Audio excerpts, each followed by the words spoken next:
freaks. All right. Yeah. Well, it's our donation night. All right.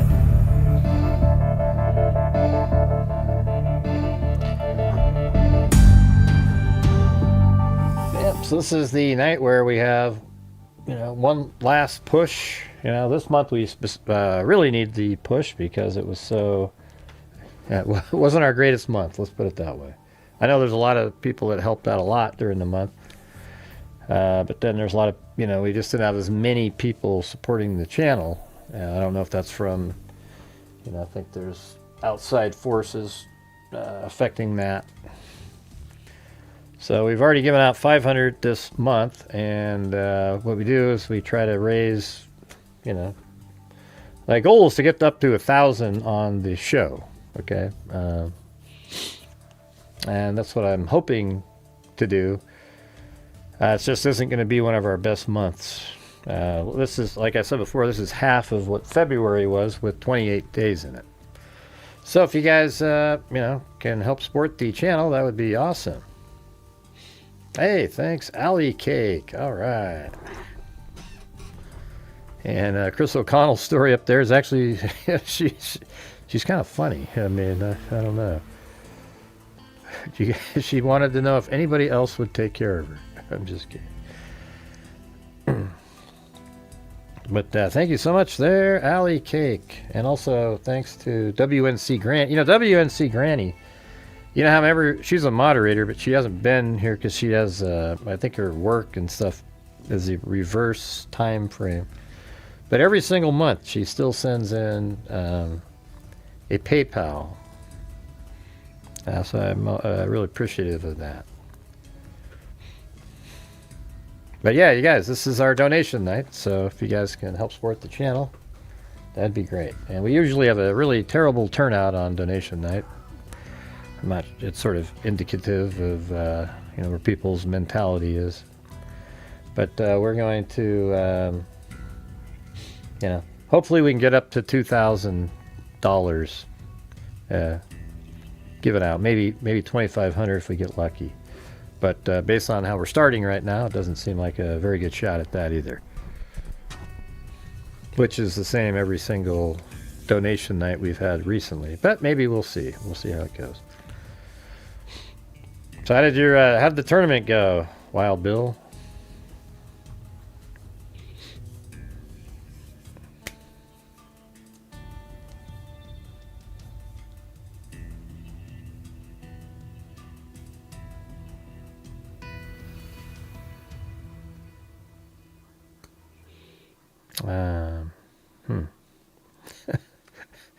See, this is what I'm talking about. Like every donation that we've had lately, it's just like this. Usually, remember how it used to be right when the show started? It was like ding, ding, ding, ding, ding. And like we got to the goal, the whole number within the first hour. And so we have Alley Kick up there. And this is our donation night. And we don't have, people aren't doing it. So if you guys can, we got to try to reach the numbers.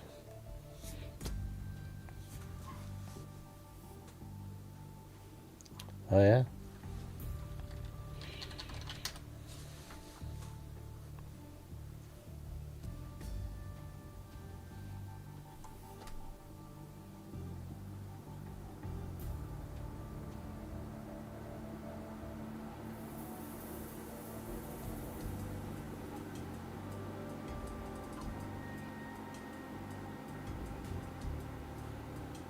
Oh, wow. Ninth place. Pretty good.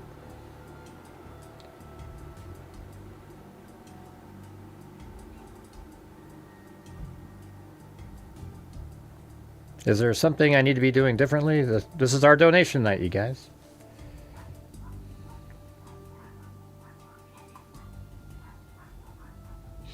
Oh, look at that. Wild Bill Wassman's Lunker. 6.9 pounder. Not bad, not bad.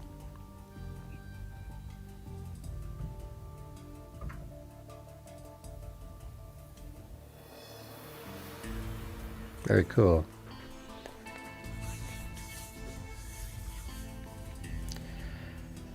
Oh, boy. you guys aren't going to make me do this. Have another night where I have to just keep. I mean, this is our donation night, you guys. Let's try to reach the numbers, etc., etc., etc. We've had one person supporting the channel right now, and now we have a second, Carol Silva. So we need the rest of you to jump in. This is our main night of the month where we actually donate other. We gave 500 out earlier in the month, but the month was so slow that later I wasn't able to sort of give another money, another time, etc. So hopefully tonight we can do something.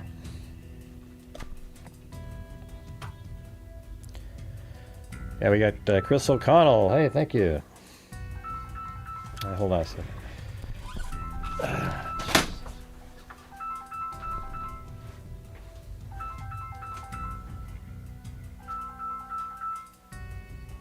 Yeah? What's going on? Okay, I gotta go.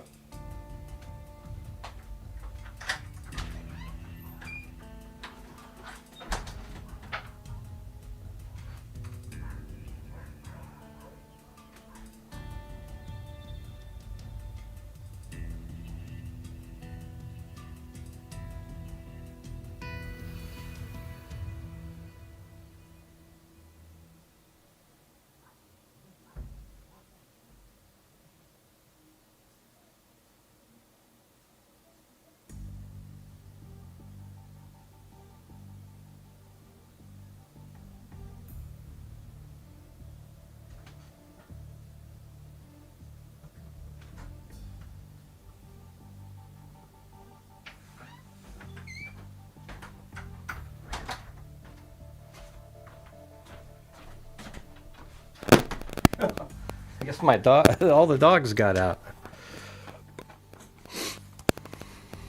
I didn't lock the gate. I mean, I locked the gate. I just, the thing that shuts down, it wasn't shut. That's crazy. Hey, thank you up there to Carol Silva and Chris O'Connell.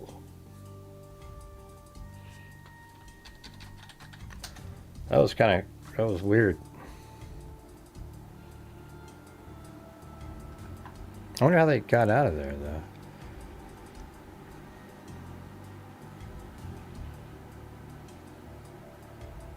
Weird. Up there, when you have a gate, that little part that goes down, I put the lock in there, but the thing didn't go down, I guess. I didn't notice it. That's weird. So some neighbor was found all 4 dogs just out on our street. Thank God. Man, Jesus. I wonder where they could have gone anywhere. Lisa has a challenge up there, you guys. If we get 10 gifted memberships, she'll donate 50 in coffee. Any chance we can do that? This is our donation night. That's what we're doing. That's what we do. The first hour is try to bring in the, especially this month, we need to get the funds in here to be able to donate. I don't know. I'm just not sure where we're at right now. Yeah, I did get lucky. I mean, they all have tags and GPS stuff, But yeah, I mean, who knows what they could have done. So see if you can get to Lisa's challenge there. I'll be back in a second.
Yeah, that's pretty crazy. They just sort of, I guess the wind must have blown it open, and then they went running, even though I locked it. But I guess that little part didn't shut down. And then Gracie just kept running around, and at least Clancy and Benny came running back when called. Pretty weird. So we got 1, 2, 3, 4, 5. We need 5 more on that. But yeah, you guys, this is our donation night where people come forward and help support the channel. Maybe some that haven't supported the channel very much this month. That would be great. Because currently we are at like 1/8 of what we do on donation night.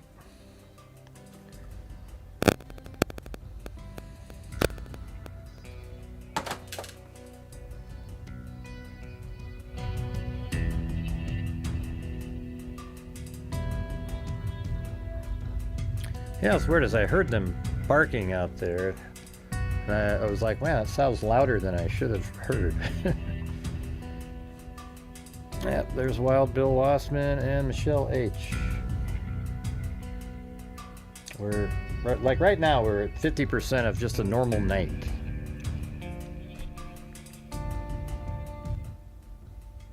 But yeah, we'll be getting to the... going over some articles and so forth, the new stuff in the Lynette Hooker case. I mean, basically, since they went missing, there's been nothing new other than people just walking around and talking about it. And so at least there's some newer stuff. Got hooked in the neck, jeez. Yep, we have Gracie the Maltese. Oh man, you guys. This is starting to have that feel again. And it was awesome. Alley cake right out of the gate, and then it just went.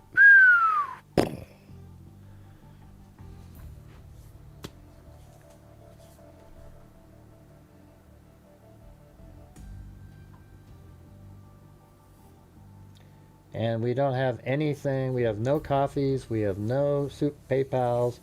We have absolutely nothing. All right, so you guys, this is our donation night.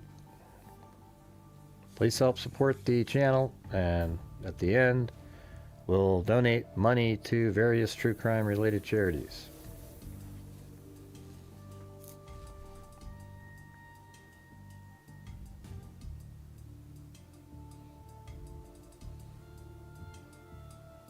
Zero. Yeah, that's amazing. We used to get like 25 PayPals and all kinds of different stuff.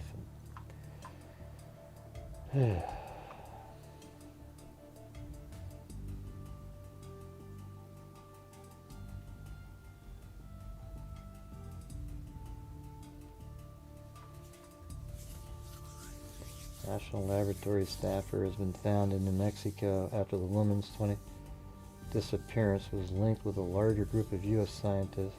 Oh, is that the one? Hold on. All right, just into our newsroom. Yeah, Police have discovered the remains of a New Mexico woman who's been missing for nearly a year. The body of Melissa Casillas, an assistant at the Los Alamos National Laboratory, a nuclear security facility, was discovered in a national forest about 70 miles from her home. Police say they also recovered a gun near her body. Oh, gee, there you go. That's exactly what we said. Remember that? That's crazy. Hold on.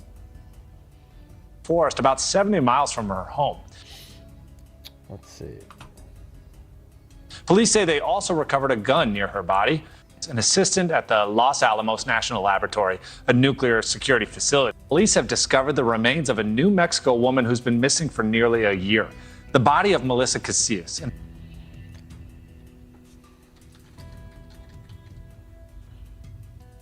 Yeah, right there.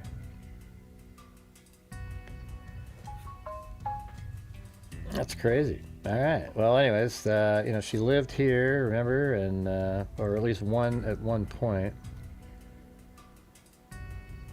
And then this is where she lived at the time. And then, God, where was that? Hold on, there we go. That's the look of.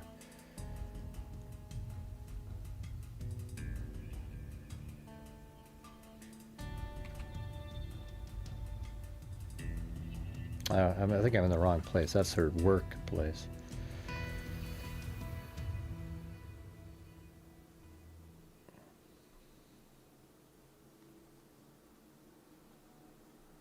That was New Mexico, 518. And then where she was captured on camera walking on that surveillance footage was right here. That's right. At 218. And she was walking by herself. So I thought maybe check, I think we had little places like this. But man, she's found 70 miles away. That's crazy. Hey, thanks Rock Girl Media and Allie Cake and Michelle H. And thanks Allie Cake for sending me that link there. That's wild. An assistant at the Los Alamos National Laboratory, a nuclear security facility, was discovered in a national forest about 70 miles from her home. Police say they also recovered a gun near her body. Casillas first reported missing last June when she didn't show up for work. Her purse, her phone, and her ID. I mean, it's kind of weird because she went and basically went and said goodbye to her daughter. And 2, 4, 5, 6, 7, 8, 9, 10. I think they got to the goal now, didn't they? Lisa? I don't know. I can't tell. But yeah, guys, this is our donation night. We do this once at the end of each month, and this is the night we try to raise like $1,000, and then we donate thousands of dollars to various true crime related charities. We've given out 500. You know, I was thinking if we reach the goal of 1,000, then I'll donate another 2,000, even though that's just ludicrous based on how poor the month was. So that would be 2,500 total. So, you know, right now we're not even close though. We are at, we're not even at 200. We're at like 150. Yeah, that's what I was saying. I said she was going to probably, it seems like she went to go take her life, you know. And she said goodbye to her daughter at her work. I think I remember that. It was, wasn't that right over here? Yeah. Melissa picked up a Subway sandwich there. And then I think over here, after this, oh yeah, she picked up a Subway sandwich for her daughter.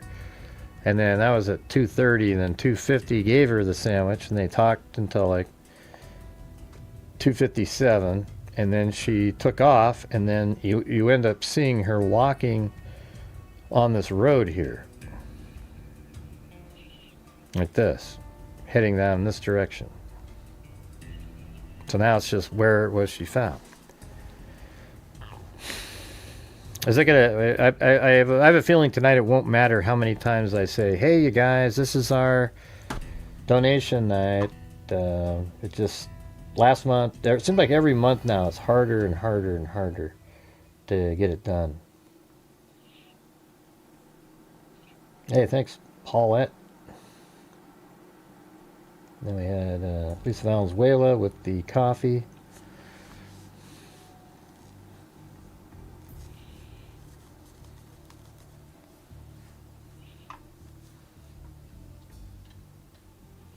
Melissa Cassius.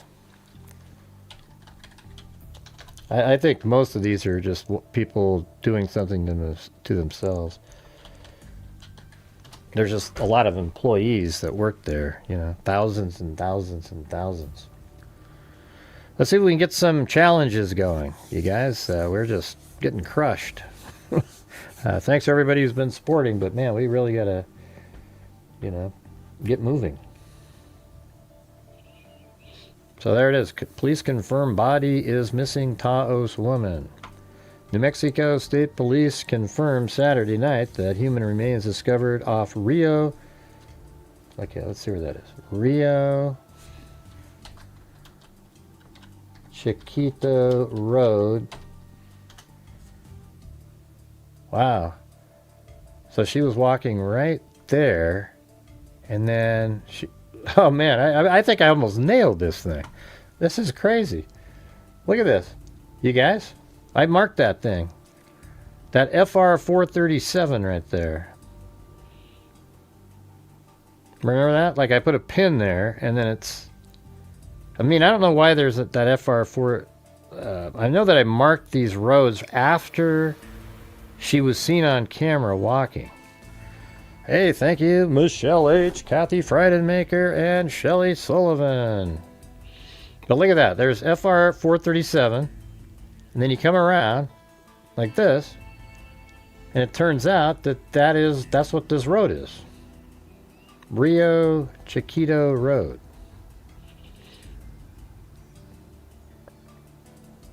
And then it just keeps going on and on and on out there. That's pretty wild, though. That was one of the ones I picked. And this one, remember? So I had this one, Rio Grande del Rancho, and then also the other one.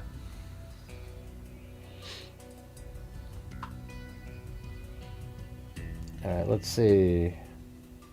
All right, right now we're at 1/5 of the nightly or donation night goal. So we have to get to 1,000, and then I'll try to figure out a way, see if I can donate another, $2,000. It's just, I'm eating into just sort of a normal, like trying to what do you call it?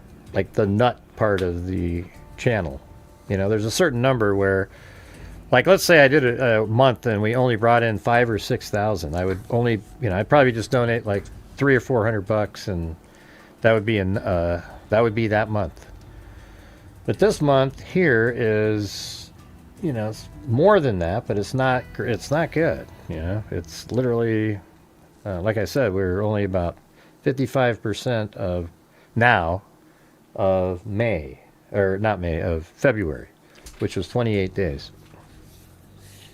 And that month we donated 5,000, I think. So I don't have anything else to tell you guys other than that's what we do on this night. If you guys could help support the channel, that'd be great. Thank you all. See you later on.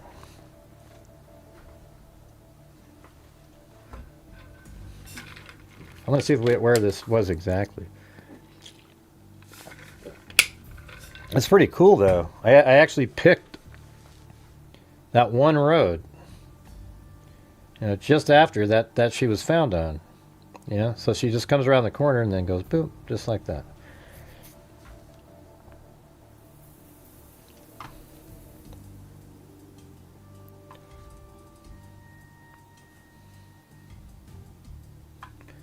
Yeah, so Forest Road 437 is accessible from New Mexico 518, where a security camera captured the last known sighting.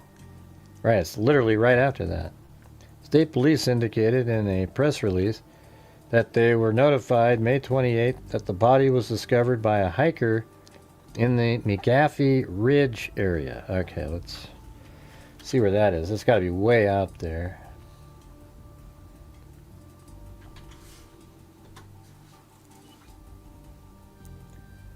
Well, how come... Wow. Does it continue on over there? Why is it on that side? That doesn't make any sense.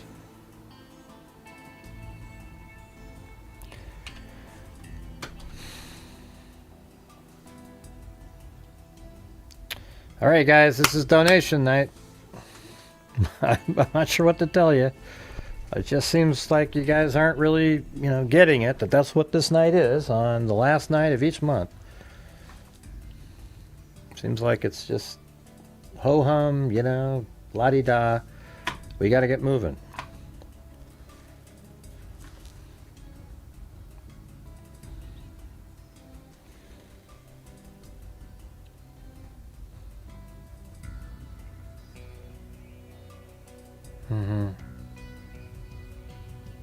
Yeah.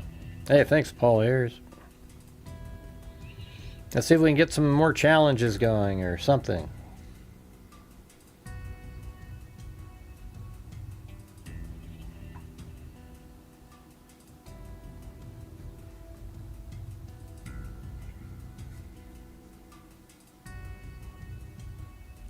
However, the cause and manner of death have not yet been determined. The remains will undergo further anthropological... Man, she's been there for a long time. I don't know how she could be in the McAfee Ridge area. Like if she took that road, does it go across at some point? Yeah, that doesn't even make any sense. McAfee Ridge is over here.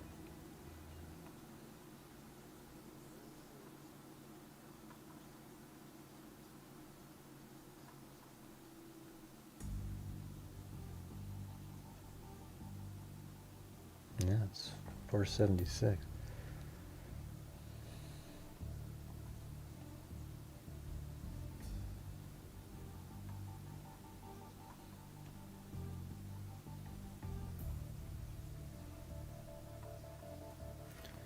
Rio Grande Trail. Huh, it doesn't make sense to me. A single lane dirt road, Forest 437 is accessible. That's exactly what that is, right? Or is that the next? Yeah, Forest Road 437. It's right there. It even says it right there, Forest 437.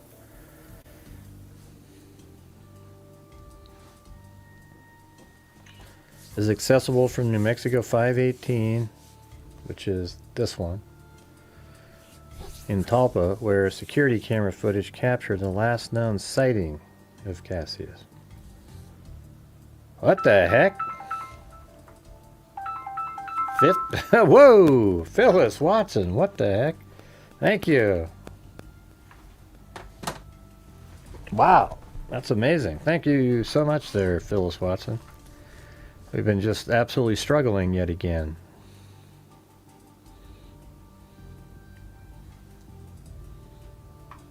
So let's see, where does that put us?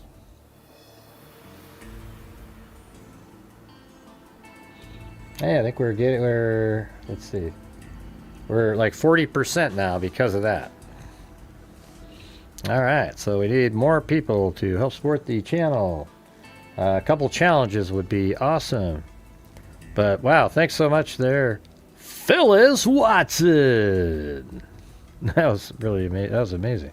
I thought I was blinking, trying to figure out if I was seeing that right. New Mexico State Police confirmed Saturday night the human remains discovered off Rio Chiquito Road. Okay. Southeast of Taos belongs to Melissa Cassius. Right. So that makes sense if you say southeast, right? Southeast, you're over here somewhere. But that ridge is nowhere near there. Unless, the ridge continues on and I think that's an error. That doesn't sound right. State police indicated in a press release that they were notified May 28th that a body was discovered by a hiker in the McAfee Ridge area. The office of the remains will undergo further anthropological examination.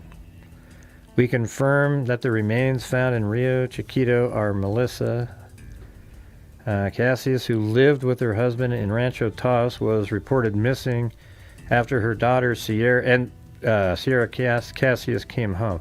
And I remember the messages that they were leaving the family back to her were sort of like, we can work through it, So I've always thought that she did something to herself, especially since you see her walking alone on a highway with a backpack.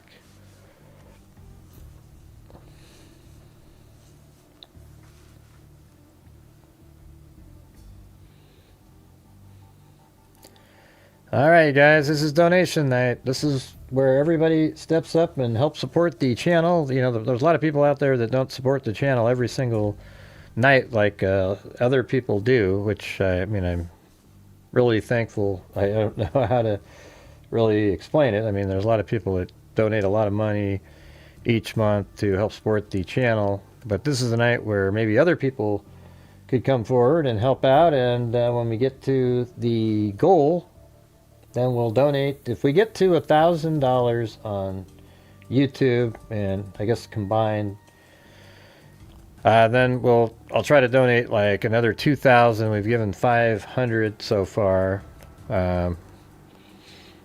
That's it's just not really, like I said, it wasn't a great month.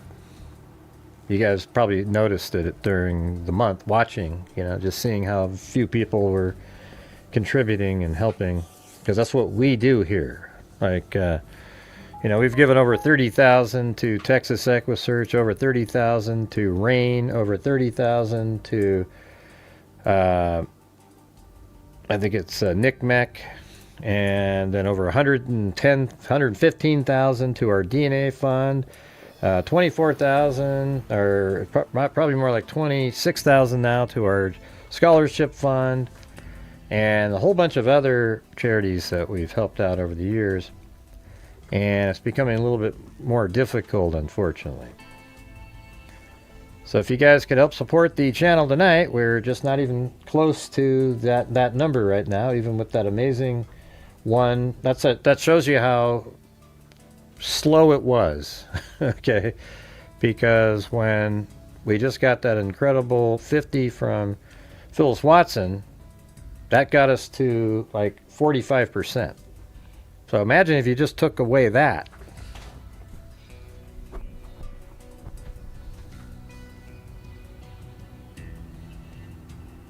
So what do I do? What do I do to get you guys? How do we get going? There's got to be something. Hey, thanks, Paul Ayers. There you go.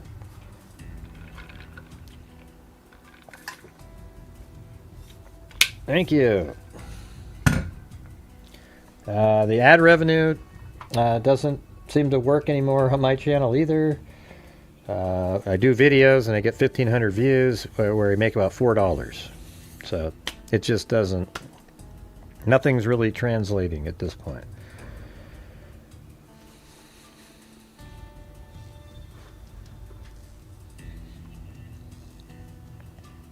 So let's see if we can somebody do a challenge out there. Come on, you guys, you can do it. And I'm not talking to Phyllis Watson. Okay.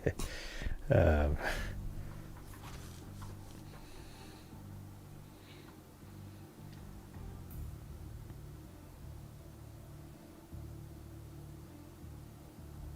want to see if they give a more specific location. Isn't that weird? After the story became big again, then she's found. Like, literally, we just covered this maybe a month ago.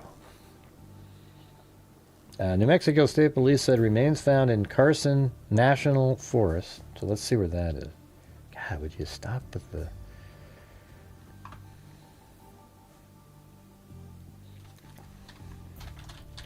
Massive lulls.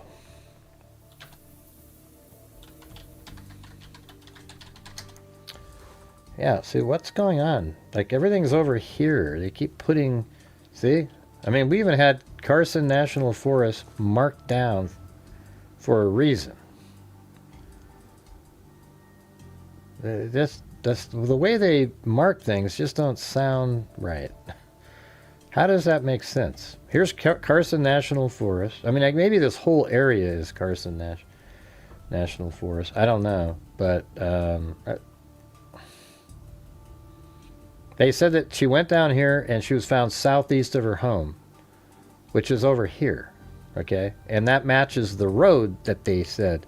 So every single description that we keep hearing is just way... It just doesn't make sense, you know? Like, there's FR 437, and then, you know, you go this direction, and it was on Rio Conquito Road or something like that. And then you just keep going. And then, so you're way out here somewhere. I don't know how that makes it so you're over in Carson National Forest over here. Does that make sense to anybody?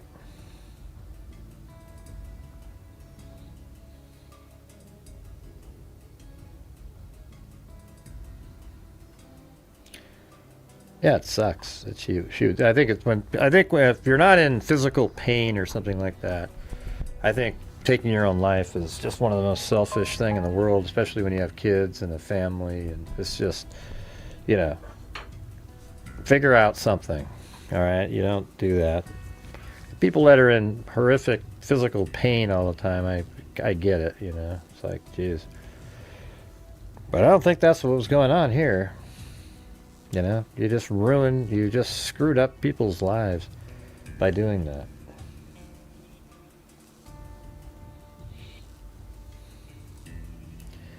All right, who's going to do a challenge? We haven't had one. We had one earlier. That's really a way to get to the goal somehow. We're not even... Again, right now we are at about 51% of reaching that number. And we have just that one coffee and 2 PayPals. I don't know if she walked the 70 miles or not. She could have. Might have taken a couple days, but... I mean, she had a backpack with stuff in it. So maybe she hiked until, she did thinking and did whatever she was doing. Maybe she wrote in a journal or something. I mean, who knows?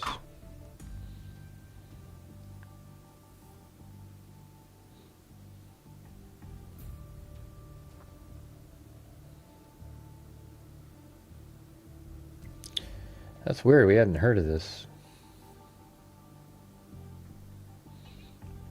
until just like today. A discovery of McAfee in the McAfee Ridge area of Carson National Forest was reported Thursday.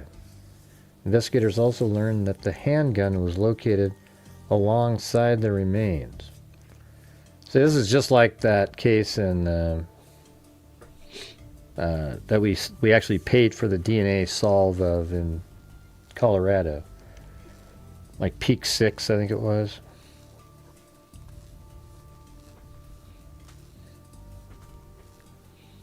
Investigators also learned that a handgun was located alongside the remains.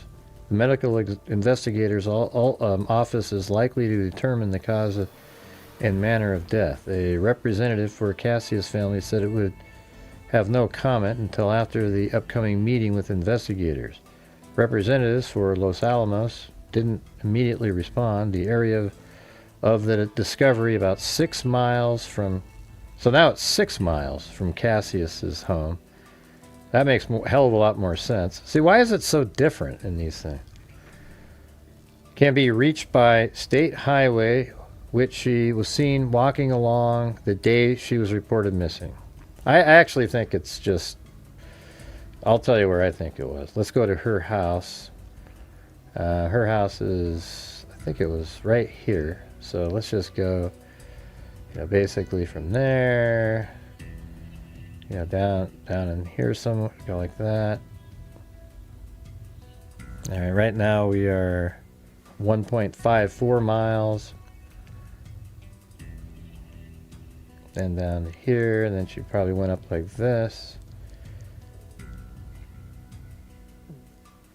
Hey, thank you, Chris O'Connell. Yeah, isn't it amazing? You wouldn't know it was donation night by the frequency. We just got lucky with a few really, generous super chats and whatnot.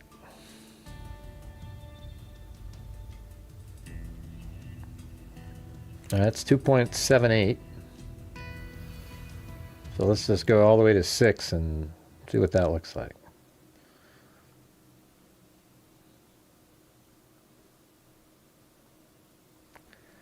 $3.27. This is from her house.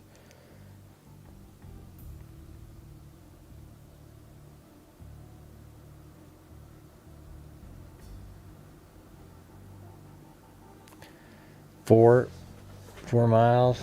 Yeah, we don't have any challenges, nothing. It's crazy. Go up here.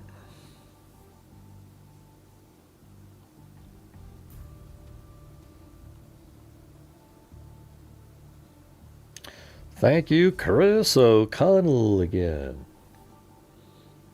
And Phyllis Watson. Up there. And everybody else.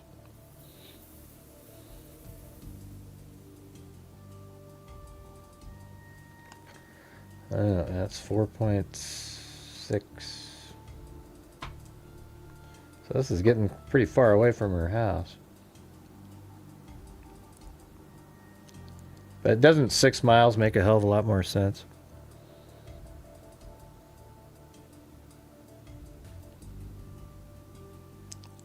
I don't know what this road is. Doesn't have a name. But this one is Rio Chiquito.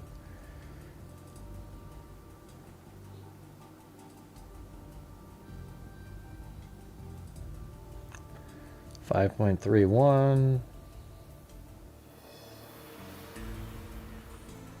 Let's see if there's something that kind of... I just hate when people just report. There's no way in hell that that other reporting was correct.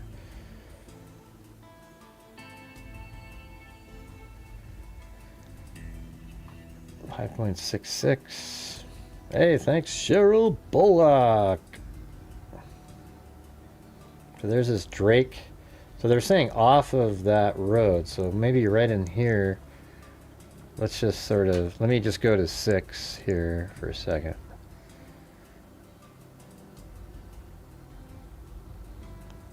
All right, that's 6 miles.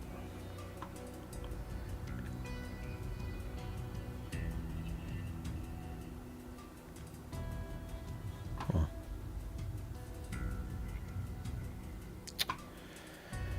Ah, jeez.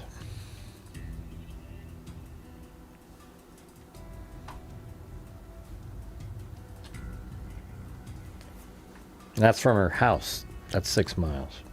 It's only about probably 3.5 from where she was seen on surveillance.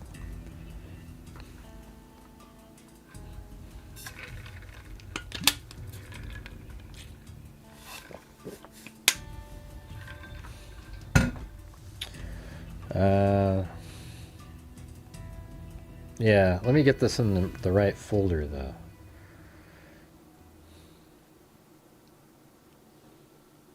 Okay, I know how to do it. Go down to the bottom, grab that, hit cut. Go to there, properties, then in here, paste it. All right, there we go. There we go. So what's that look like there? Now, what if she gone up, they said off of the road, right? And I don't know if they said it was on it. Investigators also learned, so let's see, was reported missing June 26. The area of discovery about 6 miles from Cassie's home can be reached by state highway, which she was seen walking along the day she was reported missing. That is so crazy. We actually, on the show, went and looked at this stuff. You can go back and watch the show. I went all the way around going, yeah, maybe she's up on this road right here, you know, and I went all the way around. You remember that? That's crazy. That's in New Mexico. It's one of the scientists. We just happened to... Alley Cake just gave an update. Hey, thanks, Wild Bill Wassman. The 6.9 ounce bass catcher. That's pretty big, man. If you get 5 of those, you're winning. You know what I mean? Yeah, that's so crazy. I mean, literally did that on there.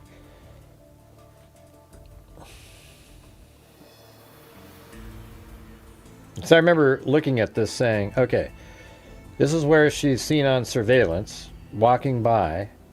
And then, look at that, right after that, there's this, trail you can go up. Not that one, but like right here.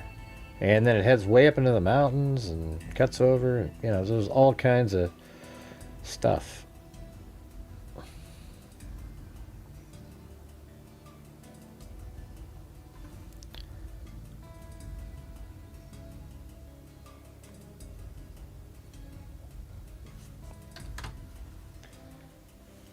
Yep.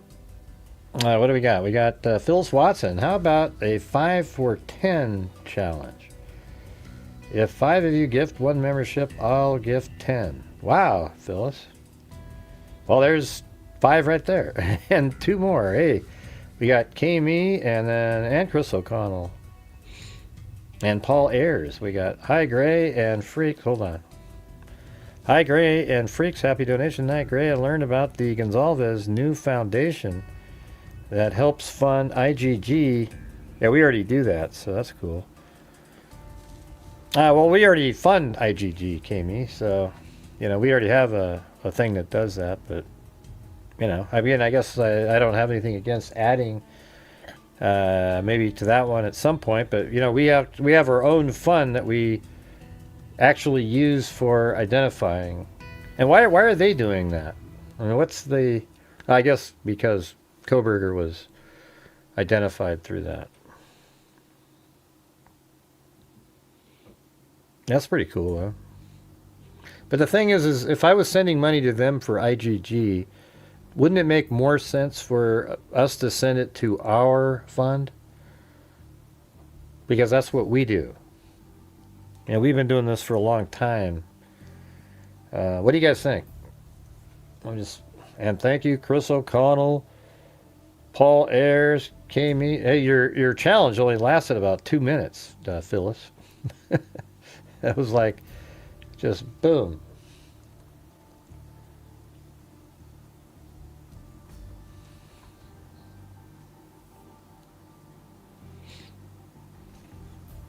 Yeah, so this is one of the missing scientists from why, Lisa? We haven't been able to give to our fund for a while. I'm sure I will at some point. Why don't you send me the email? Maybe we'll do one. Send me an email to that has the foundation in it. Thank you, Phyllis Watson again. Jeez, what are we at now? Let's see. We are at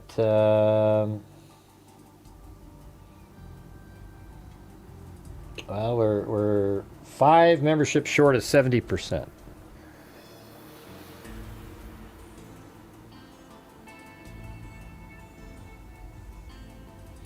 I know. So what does that mean? See, we know what ours is doing and everything. So yeah, let me see if maybe I can ask a question. I'm not sure she'll answer, but.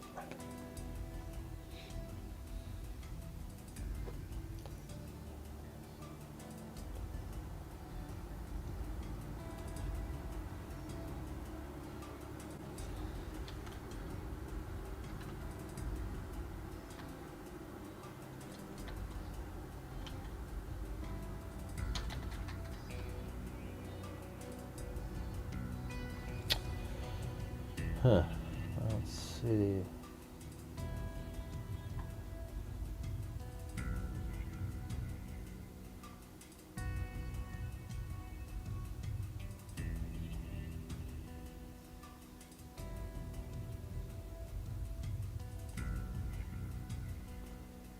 I don't know. It's weird. I can't find your. Oh, there it is.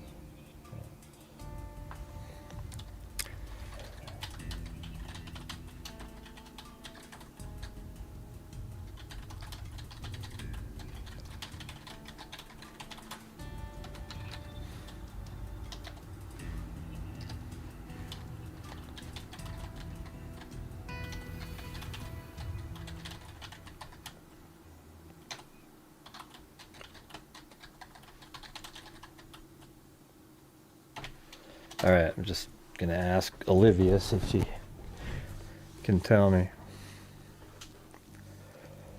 But ours is already up and running, and they're doing stuff with it.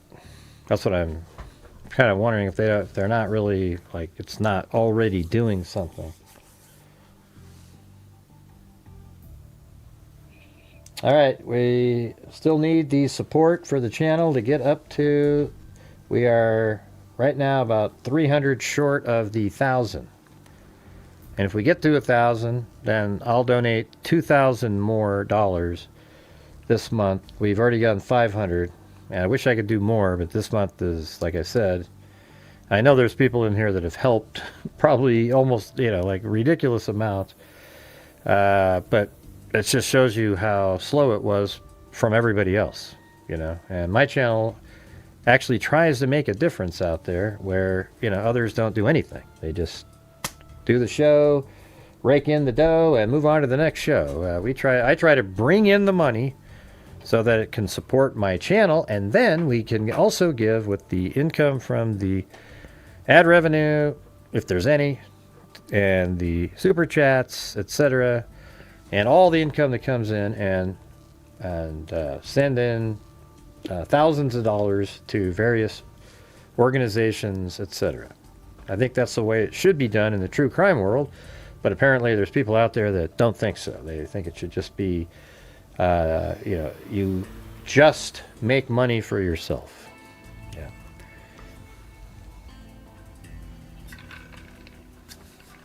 Thanks, K-Me.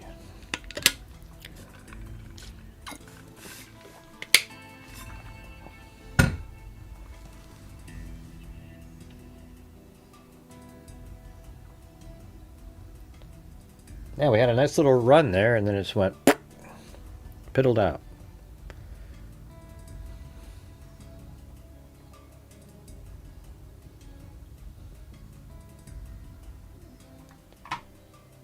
All right. Yeah, come on, you guys. Let's have some other people. We've had two or three people that have made up the absolute majority of the tonight. So we need everybody to be helping support the channel to reach it. You know, that's what we do on donation night. That would be great.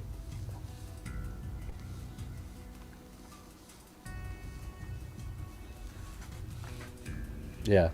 So I think that's probably where she was found. I don't know what the hell they're talking about when they keep mentioning these other ridges and this other park. I think they're just spewing shit from other stories about it a while ago, because it doesn't make any sense. This is what makes sense.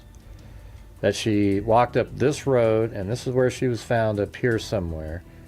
And I wouldn't be surprised if she took this here and went up. Let's see if we can find another one.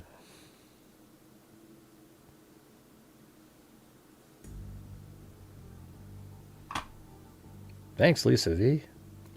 Was there a challenge?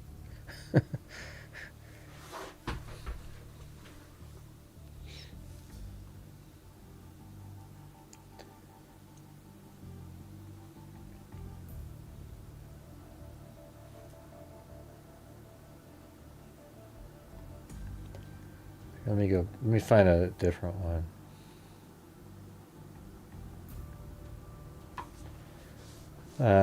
Let's see. It says, so she was last seen on June 26, 2025, so a year ago. Melissa was last observed on surveillance footage walking east on Highway 518, and we know exactly where that was. And she just looks totally normal, walking with a backpack. I know I found the precise spot, though. Later that day, her daughter returned to their Rancho de Taos home to find Casillas' car parked outside and the front door locked. Inside, family members found her keys, wallet, and both purses. See, that's when when you see stuff like that she had her, the keys, wallet, and both personal and work cell phones. So she didn't want to be tracked. Now, if you didn't have surveillance of her, you would get maybe a little bit paranoid that she had something. It had something to do with like somebody kidnapped her. Oh my God! From the home, somebody kidnapped her. But there was surveillance footage of her after that, walking alone by herself with a backpack.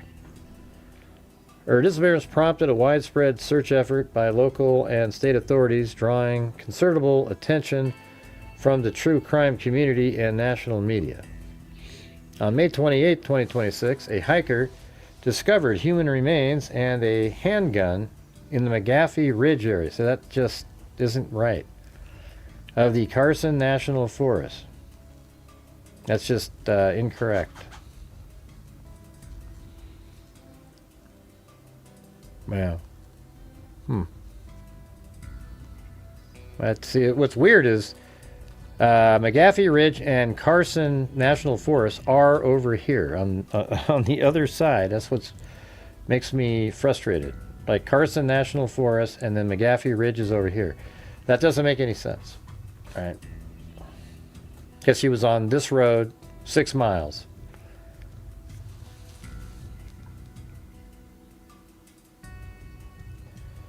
All right, guys, we still need to get the support for the channel to reach the goal for tonight. We're right now about like still at 60, like 8%. Yeah, the months and years just go by way too fast.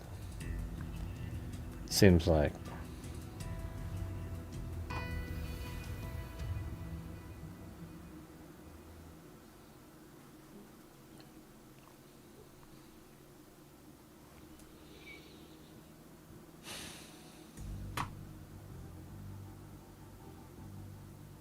Yeah.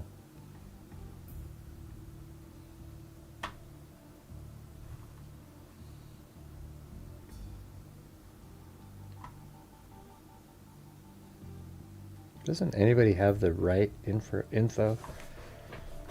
How about this one? Maybe they got it. New Mexico State Police announced that they have found the body of missing Los Alamos National Laboratory employee Melissa Casillas. The hiker found human remains in the McGaffey Ridge in the Carson National Forest. They said they also found a handgun alongside the remains. The Office of the Medical Investigator helped to identify her remains. Her cause of death has not been determined. Casillas was reported missing in late June of 2025 after failing to arrive to work and did not return home. Her personal belongings had been left behind as well. The investigation into her death is ongoing. Yeah, it's just going to be that she took her life. Let's see what this one said. A hiker discovered the remains in the McGaff. See, again, it's just, why do you keep saying that? What's the... Don't you guys get frustrated with that shit? The McGaffey Ridge area. So you can type that in right here. McGaffey Ridge. Look, it's over here. That's garbage. That's not where it is. Okay? She's found over here. Now, does McGaffey Ridge, you know, is that what this is here? Like that ridge, and it goes around, and, you know, maybe, I mean, it kind of makes some sense if you look at it like that. Let's see. So let's go to this. Let's just go to this, just for the hell of it. So here's this ridge. Let's just pretend that one ridge has a name. And then, like, where does it go on the other side, though? I don't know. Maybe right there or something, and then I don't know. Jeez, it's ridiculous. How about let's try this direction. So let's say that's the ridge, and it keeps going up like this and up like that, and that's McGaffey Ridge. And then look, it does end. That one ends at the where, you know, 6 miles in. All right, so is that still McGaffey Ridge? I guess we could look that up.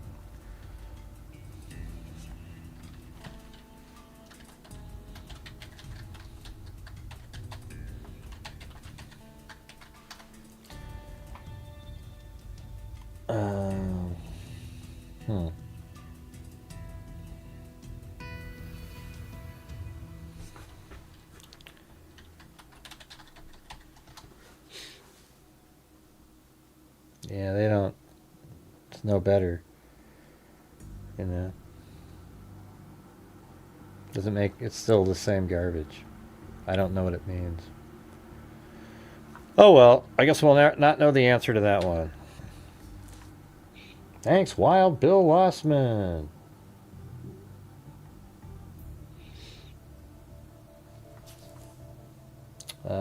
We're not quite, still not at, we're just about 70% right now. But $2 short of 70%.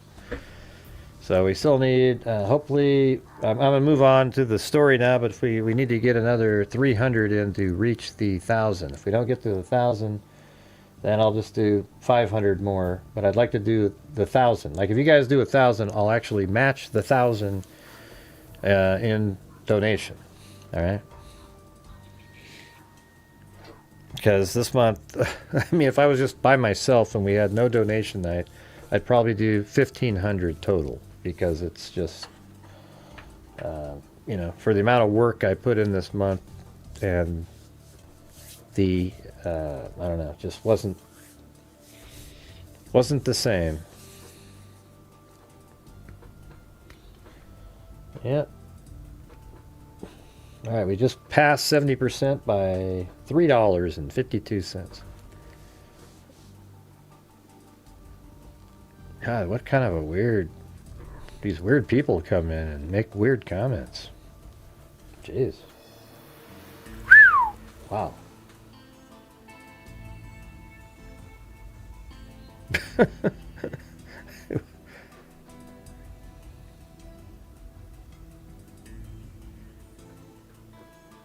Does it look that dirty, my hat? I think it looks pretty clean. Yeah. Looks pretty clean, doesn't it, you guys? I do have another hat that's dirtier. I could have worn that one. What a waste of a comment. Jeez. Any word on what the sewer rats were? No. Let's see if they do have that.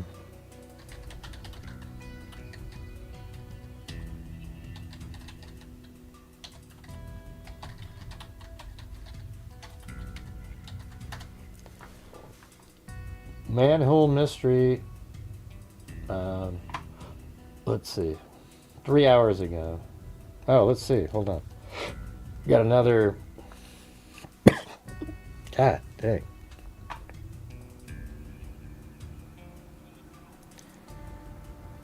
Another video surfaces of weirdos climbing out of New York.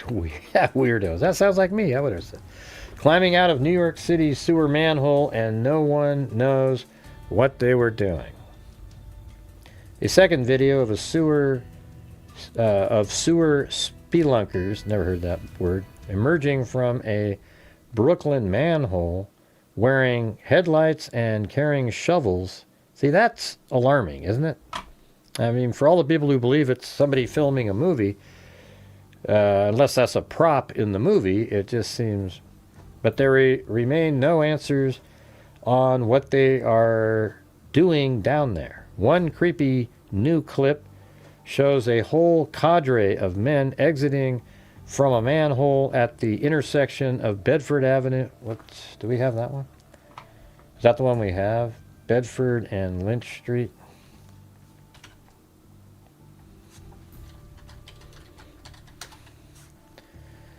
All right, you guys, we got to keep on trucking, see if we can get to the goal. Yeah, I already have that one. That's that pin right there. So I guess that's the other location. So maybe they have video of that now. Where they didn't have that yesterday. That was the one underneath the train. And they're all...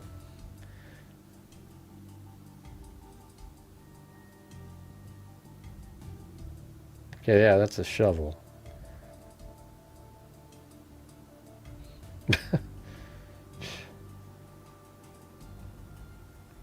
That's the other one. The man then helps another spelunker out of the manhole, who is then quickly followed by another man wearing a headlamp and carrying a shovel, footage shows. Video shows one man wearing a headlamp emerging from the group after pushing off the cover of the manhole, which is located in the center of the intersection. The man then helps another of his unsanctioned crew out of the manhole, who is then quickly followed by another man wearing a headlamp and carrying a shovel, footage shows.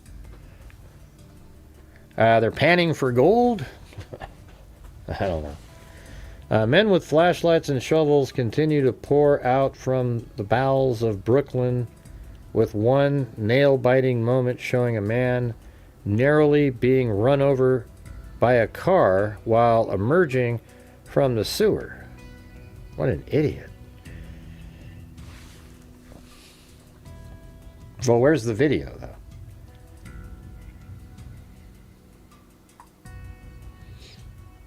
Video footage, is it right there? that it? Oh, yeah. Jeez. That's that one's nuts right there. Hold on.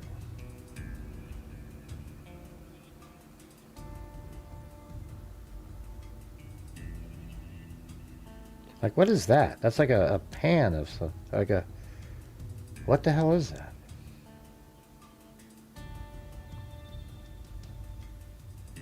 Were they looking for something? I mean, that looks like one of those wire, like a box with a wire, wire mesh that you could shovel on it and then shake it and see if something shows up, I just don't know, what would you be looking for right there specifically?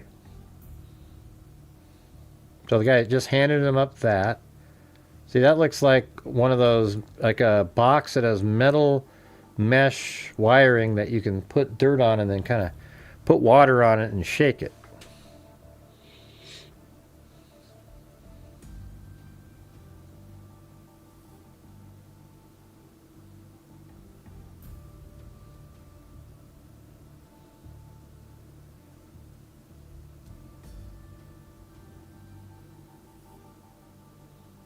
Oh man, wow.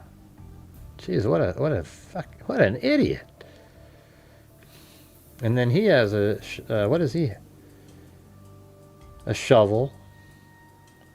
And does he have another one of those boxes? That'd be interesting if he did. Why is he just chilling?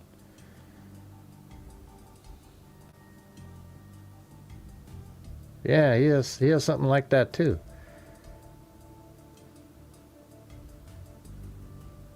Yeah, wow, that's weird. It almost seems like they were, I think that's what it is. I think those are boxes, like a square box that has a mesh on the bottom, and they were maybe shoveling stuff in it and shaking it to see if they could find something. Maybe a ring or something. Yeah, kind of like a sluice box, but not really. I mean, more like a sifter. That's what the word is that I was looking for. A sifter. But hey, guys, let's see if we can keep on trucking here. We got 300 more to go to reach the goal for donation night. Let's see if we can do that. We still don't have any extra coffees or PayPals or anything since the start of the show.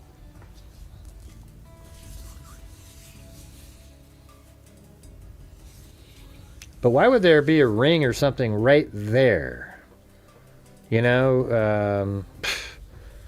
then did they look up on map, like, okay, if somebody flushed something down a toilet, did it go, and this is the line that it would be in, so if we go down there, we might be able to shovel around and find the ring. Because that is what it looks like. And that's what I was thinking. I bet that's another one of those boxes, and that's exactly what it was on the second one. See, when this guy gets out, he gets up, and then somebody hands him one of those sifter boxes.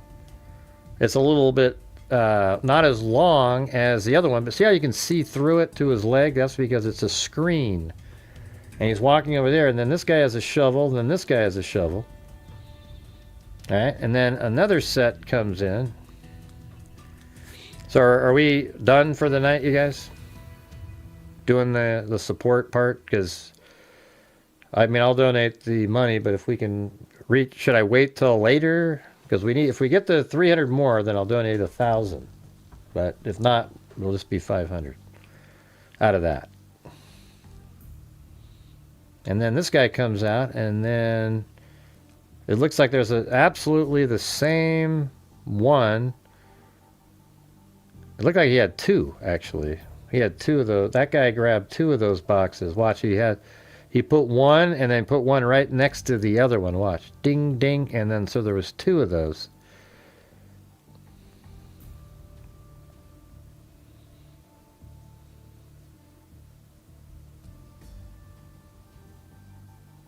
Yeah.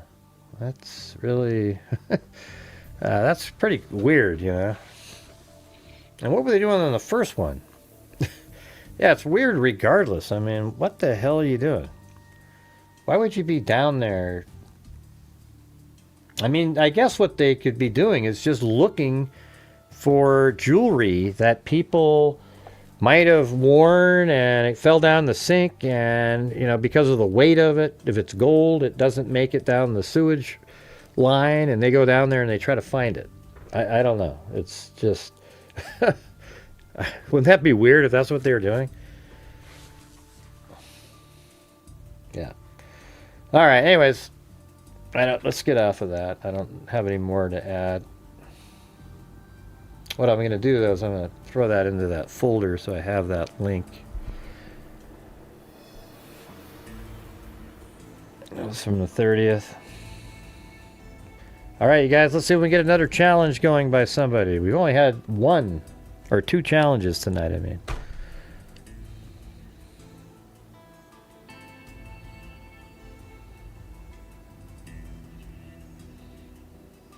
Yeah, that's the one.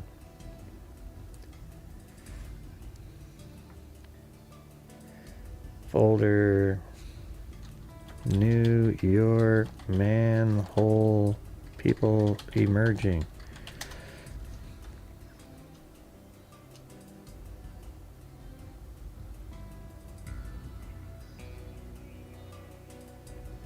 All right. Thank you, Wild Bill Wassman. All right, we're at 7:13:52 right now. 7:13:52.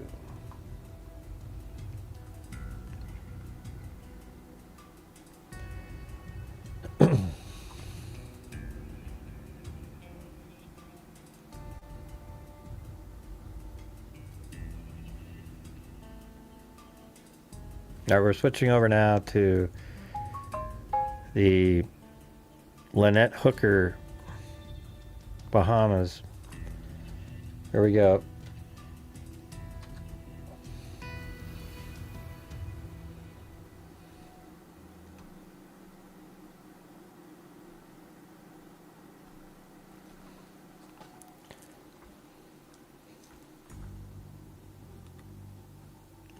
Sifting for lost jewelry. Yeah, well, that's right, Technocrat. Yeah, most people wouldn't think of doing that. Maybe that's not what they were doing. But that does look like they had sifting, so it sort of immediately, those people make it seem less nefarious. But who knows, man? I don't know what they were doing.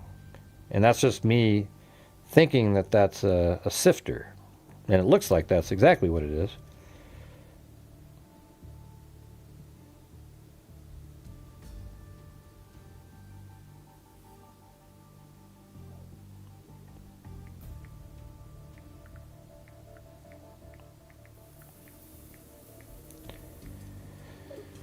All right, let's see. Here, I'll show you. Let's just open one up here.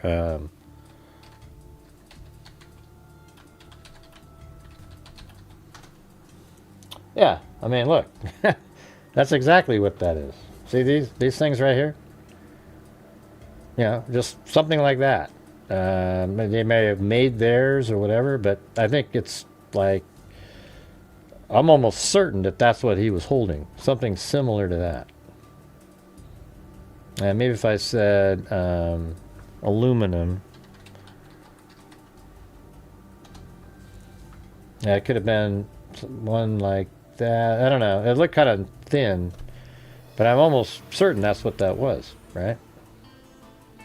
What do you guys think? Hello?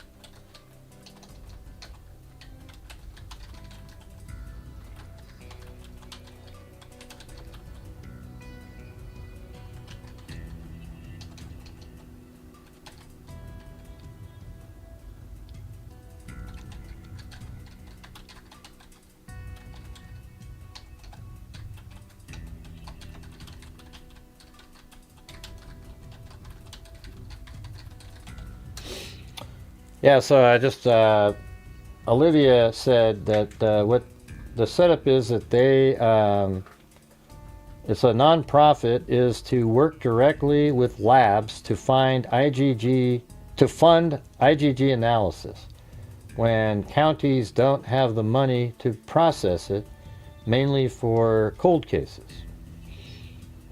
Yeah, I mean that's exactly what we do, you know. Except we fund like here I'll put it in there.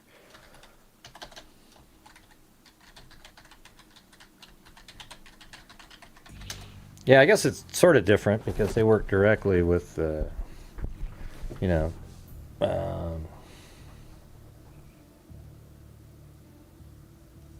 guess the labs that are doing the analysis. Yeah, that's actually really similar, except ours is different because we actually communicate with the IgG part of it.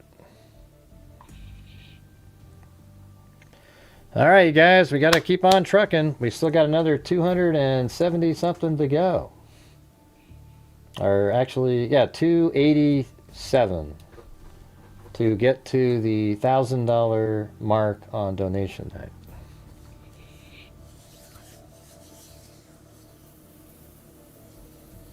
Yeah.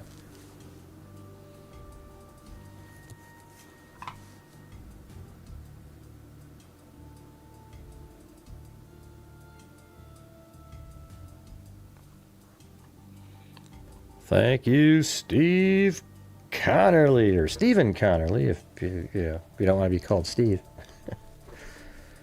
Let's see. Lynette Hooker, 5:30. And here we go. So let's see what's new in the... There's finally new information. The whole time, nobody's really uncovered anything overwhelming or anything. It's just, you know. Let's see. I'm just going to do this. This is like from the 27th.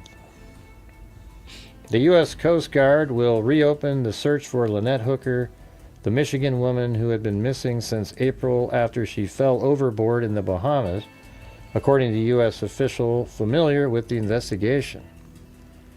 The search will resume because GPS data from the boat she and her husband Brian Hooker were on appears to contradict his account of his whereabouts the night she disappeared, officials said. Hooker's account caused investigators to search in the wrong area. Well, there you go. So his account likely intentionally sent the searchers in the wrong direction. Hey, thanks, Whiskey Boots and Stephen Connerly. Hooker's account caused investigators to search in the wrong area. Wow. Of the Sea of Abaco. So I think, isn't that just inside of here? Like, hey, thanks. Maureen Coe, the longtime freak. Thank you. So this is the Sea of... I think this whole area in here is, right? Or is that... Hold on. God, why does it keep putting that thing on there? It's crazy. I don't know why that line's in there. It's meaningless.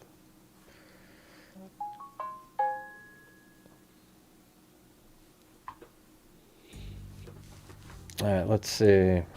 So Sea of Abaco... And then,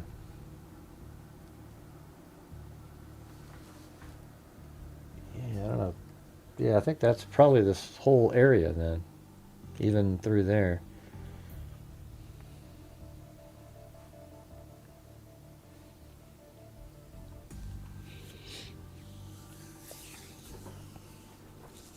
All right, we're now only about 250 short. So if we get to the 250, I'll do 1,000. Even though that's only 700 to the channel, it's another negative 300. The search will resume because GPS from the boat she and her husband Brian Hooker were on appears to contradict his account of his whereabouts the night she disappeared. Hooker's account caused investigators to search in the wrong area of the Sea of Abaco. While they were looking for Lynette, 55, the official said. The Coast Guard is requesting permission from Bahamian authorities to allow divers to research the sea, the official added. How could she be still in the sea over there after all this time? I mean, it just seems like if she's out in the ocean, I mean, and she hasn't come to shore, it's already been, what, easily a month here. It's been a long time.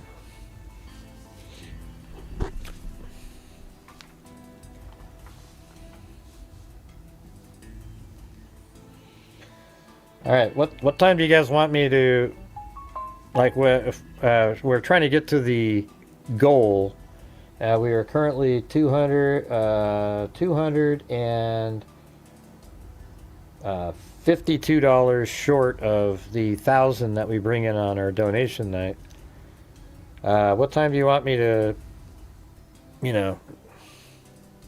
I guess we've already been on here for an hour and 24 minutes.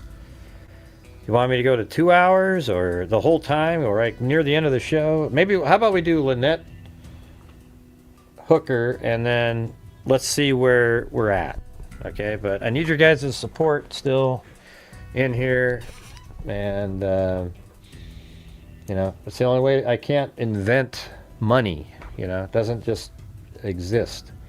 I can't snap my fingers and there it is. I wish I could. But I can't, so I rely on you guys to help support the channel and thus all the stuff that we do.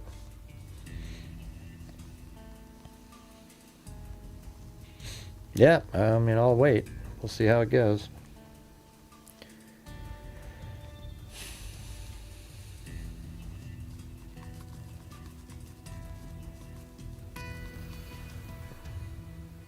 Hooker's account caused investigators to search in the wrong area of the sea while they were looking for Lynette, 55. The official said the Coast Guard is requesting permission from Bahamian authorities to allow divers to research the sea. Hooker's Bahamas-based attorney Terrell A. Butler declined to comment Wednesday, citing the ongoing investigation. Her client has denied any wrongdoing in relation to his wife's disappearance.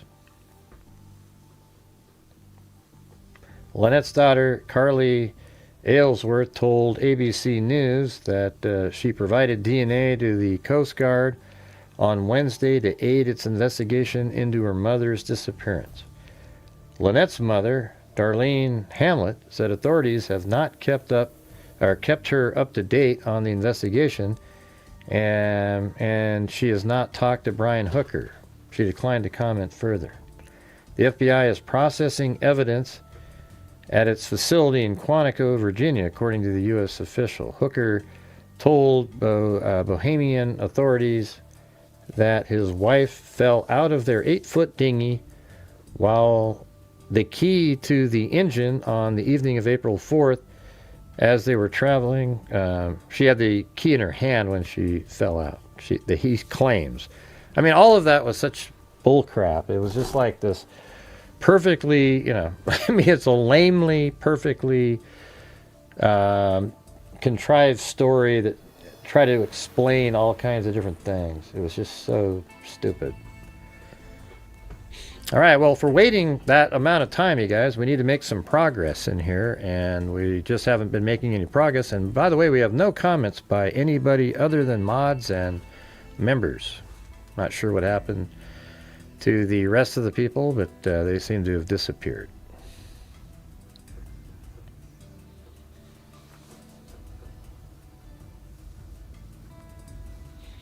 He said he paddled the vessel to shore, arriving at about 4 a.m. April 5th at Marsh Harbor. So the thing is, that whole thing was just trying to explain, like, okay, wow, she fell overboard. My motor wasn't working. So that's why it was taking me so long, That's why it took so long. Hey, Wild Bill Wassman, thanks. Good, you got a challenge going there.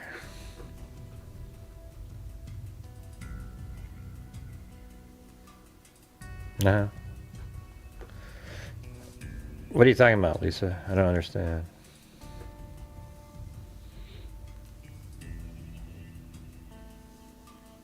Ninth place and caught the big bass. You got the biggest bass of anybody. That's pretty sweet. Do you get more for the big bass than the... It seems like you would. Than the tournament?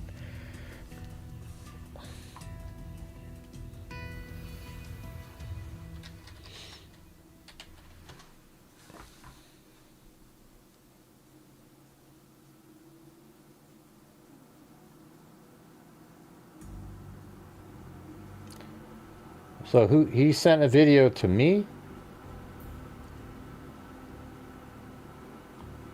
I don't get it.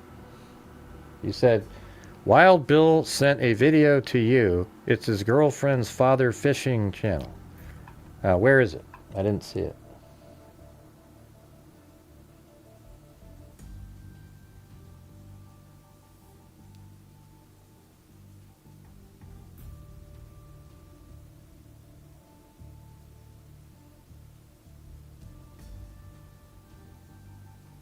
Yeah.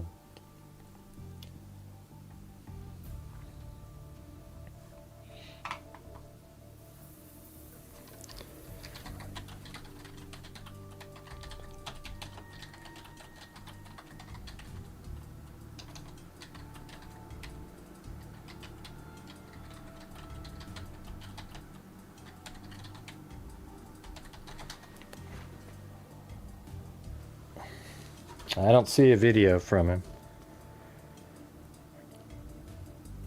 Ah, jeez. Man.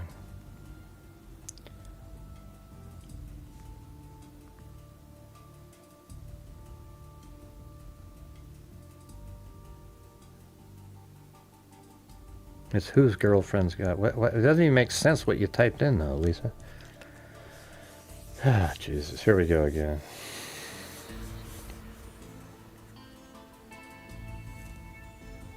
Mm-hmm.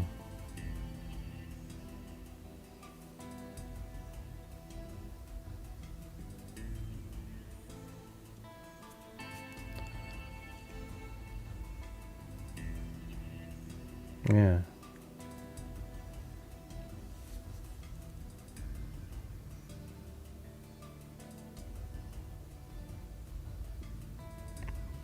Are you guys just like, you hang out on Instagram together and send fishing videos? I mean, that's pretty crazy.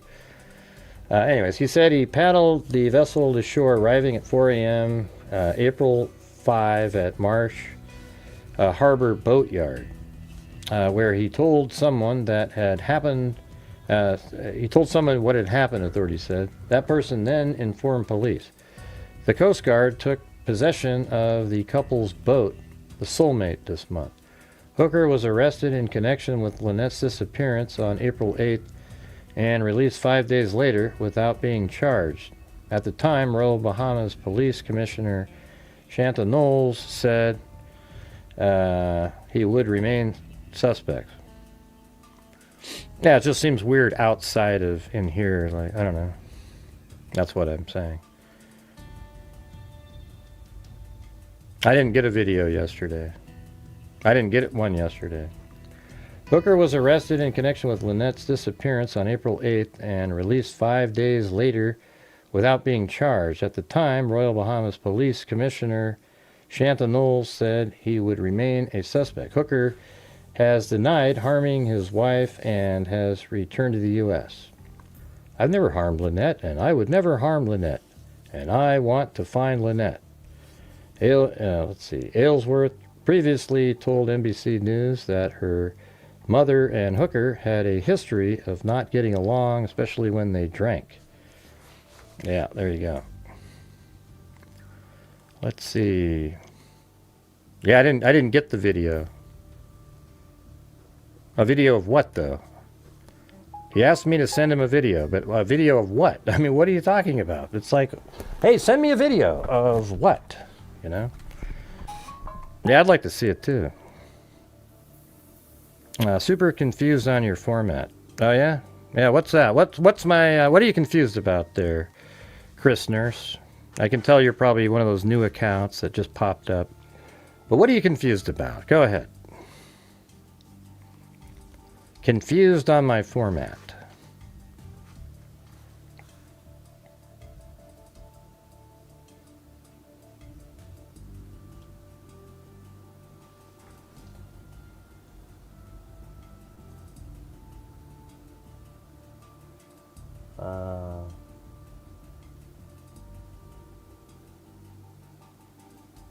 I'm not sure what that is.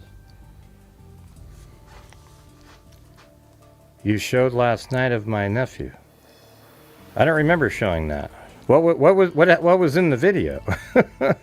Oh, you mean the Marlin? I thought everybody watched that last night. You know the Marlin? Yeah, everybody was watching that thing. I guess it's cool that you guys all follow each other. I guess I didn't. Yeah, but I thought you all saw that one last night, so that's why I'm confused. I don't know why it needs to be sent around when we all saw it. I played it on the show, remember?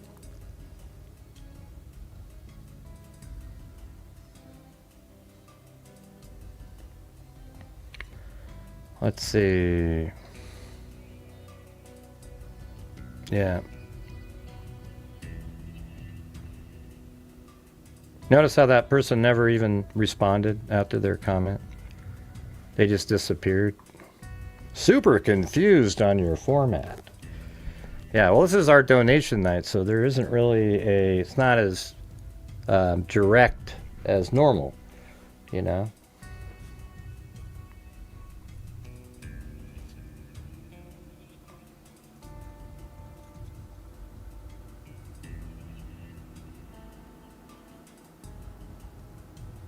What are you referring to, Sandy?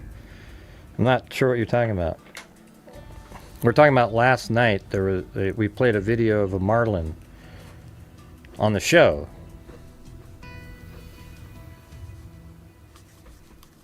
Although you could just see it when it kind of came out of the water again. It was like a kind of a short video. Yeah, I knew that was a new account. We can just tell by looking at it. They're so stupid they don't know what they're doing.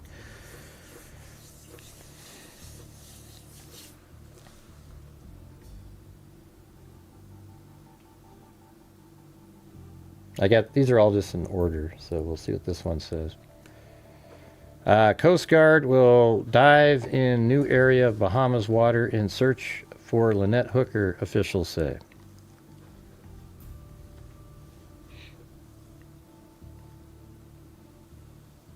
Well, anybody can match those, though. You don't need to tell her that. I mean, the problem is we should have, like sometimes we haven't had hardly any challenges tonight, and I think we probably would have possibly made it had we had some of those. But we didn't.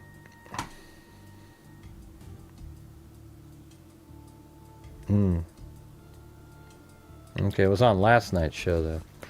The U.S. Coast Guard will send divers to new locations in the search for Lynette Hooker after investigators found inconsistencies between her husband's location data and his statements to investigators about where to search for his wife. A U.S. official familiar with the investigation told CNN. But we didn't have one, though. You know, there wasn't a challenge. Lynette Hooker, a 55-year-old American mother and sailor, went missing in early April. Her husband of 25 years, Brian Hooker, told authorities she fell from an 8-foot dinghy in the rough waters near the Bahamas, Abaco Island, as the couple was traveling back to their yacht one evening, according to police. But location data, so this is like new stuff. Location data recovered from Brian Hooker's electronic devices contradicts his earlier statements to investigators, advising them where to look for his wife. So he probably pointed them completely in the wrong direction. To look for his wife and where the couple had traveled that evening. So a lot of that stuff he just sort of threw out there, and they believed it. But then when they got this app data, it showed that he was somewhere else.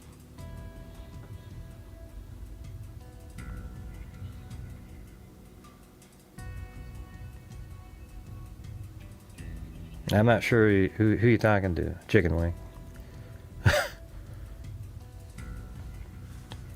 Oh, you mean everybody's thanking? Man, you guys are still... That was like 10 minutes ago. Anyways, thanks, Chicken Wing up there. Yeah.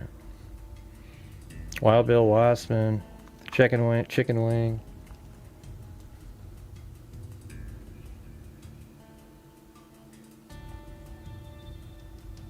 I think we're still like 225 short. Do you think FBI is diving with Coast Guard? I don't know if they're doing that or not. I don't know if they're doing that. No, you did. What? You don't have to do another challenge. I mean, challenge. I'm just saying when people do challenges, people know that people are doing challenges. So if you guys do a challenge out there, that'd be great. We could get, maybe get a little closer.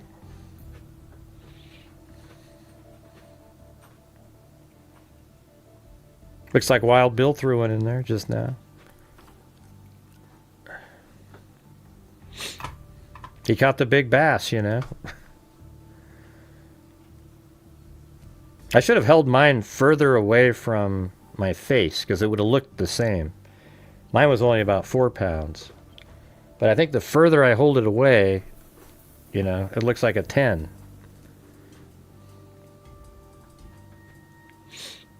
Hey, Phyllis. You've been quiet other than your memberships and stuff. I thought maybe you took off. Thank you. Phyllis Watson. What have you been up to, Phyllis? You doing doing some writing? No, it's just like the challenge is 5 for 5, meaning if 5 people just do one, the person that did the challenge will do 5 by themselves.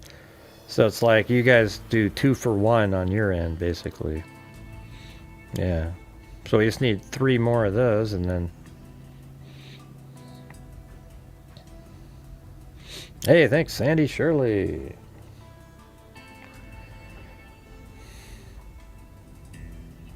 Thank you.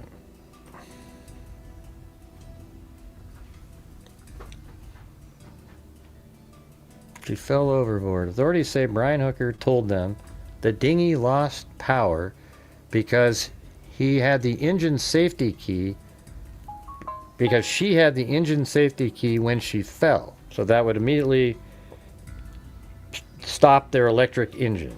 Lynette Hooker's daughter says he later left her a voicemail saying he threw a flotation device after his wife. Within days of the disappearance, the Coast Guard said it had opened a criminal investigation into Lynette Hooker's disappearance. The agency declined to comment Wednesday on the ongoing investigation. Brian Hooker's attorney, Terrell Butler, declined to comment Wednesday on the new search request. Brian Hooker has repeatedly denied any wrongdoing in connection with his missing wife. He was arrested and questioned repeatedly by Bahamian police in the week after her disappearance, and he was released without being charged. CNN has sought more information from Bahamian police. The Michigan couple, both U.S. nationals, had been sailing together for more than a decade, documenting their life at sea on social media. They were navigating the Bahamas on their yacht, Soulmate, when the incident happened.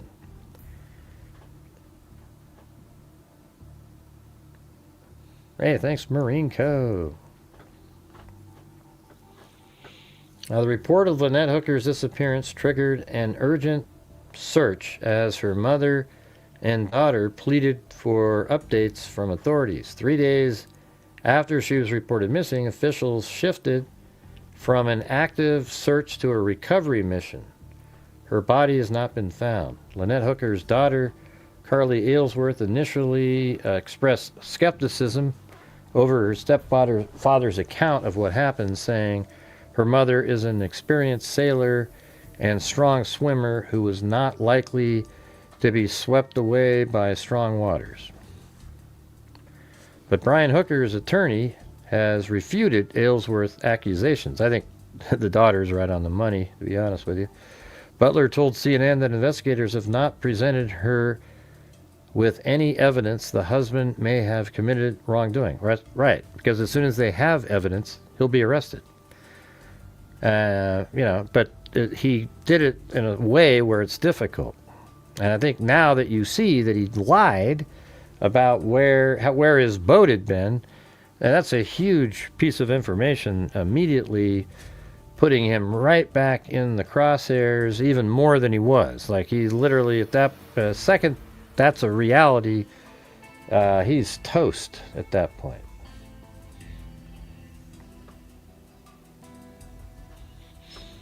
Hey, thank you, Jessica Schubach.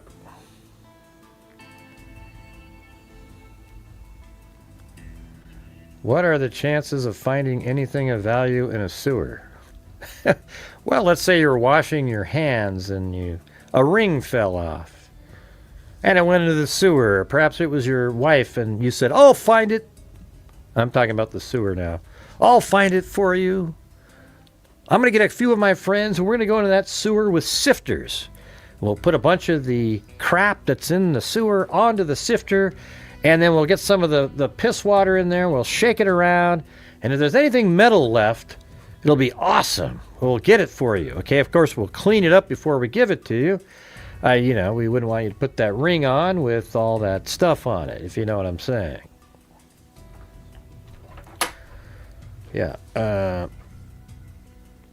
Let's see. Brian Hooker told several news outlets on April 14th he still believed his wife was alive. Of course she did. Even though the last time you saw her, she was swimming around in the in the water, and she never came up anywhere. Okay. Yeah. Yes, that's right. He's out there sifting turds, for God's sakes. Hey, it looks like we still need one more gifted membership, you guys, to reach the challenge by Wild Bill Wassman.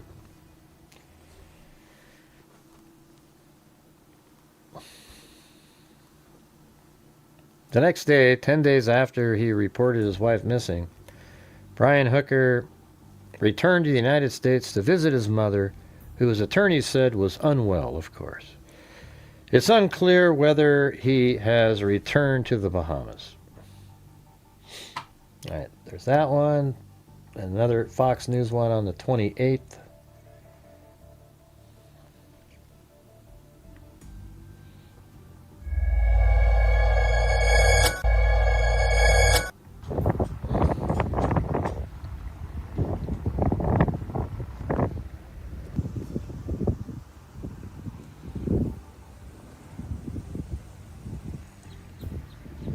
No, that's their yacht, the Soulmate, right there. Says data from Brian Hooker's phone led U.S. investigators to plan to search a new area in 25 feet deep Bahamian water for missing Lynette Hooker, and Bahamian authorities have approved the search. Sources familiar with the investigation told Fox News Digital. Yeah, I know. I've said that, Lisa. I've already... I hate when people... the theory that I had on the channel, you guys, was that she was buried on that little island right across there. And we went over that the first night. That's the theory. All right. Anyways, Brian Hooker and Lynette Hooker initially left shore at Hope Town in the Bahamas at around 7:30 p.m. on April 4th, within the husband telling local authorities that rough waters caused his wife to fall off their dinghy. However, GPS data from Brian Hooker's phone obtained by authorities allegedly shows a discrepancy between what he first told law enforcement. Sources familiar with the investigation told Fox News Digital. Yeah, that's what I'm saying. Yeah, so let's just... Yeah, we still need one more gifted membership, you guys, to reach Wild Bill Wassman's challenge up there. And we haven't reached our goal for the night on donation night yet as well. The discrepancy prompted federal U.S. authorities to seek permission from Bahamian authorities to search a new area in the Sea of Abaco with 25-foot deep waters, the source added. A source familiar with the matter told Fox News Digital on Thursday that Bahamian authorities have approved the U.S. request. I wonder if there's a place where you can say depth chart of Sea of Abaco. Yeah, but where is it 25 feet? It says that its depths generally range from, 1.8 to 3.6 meters. Man, that's ridiculous. Making the idea shallow draft vessels. Let's see. Where is it 25 feet deep in the Sea of Abaco? The Sea of Abaco is a massive, shallow water lagoon that is rarely deeper than 25 to 30 feet across its general basin. A depth of 25 feet can be found in a few specific contexts. Open base depths frequently. Kristen's Crannies is a popular and lovely coral head. Let's just put where these are.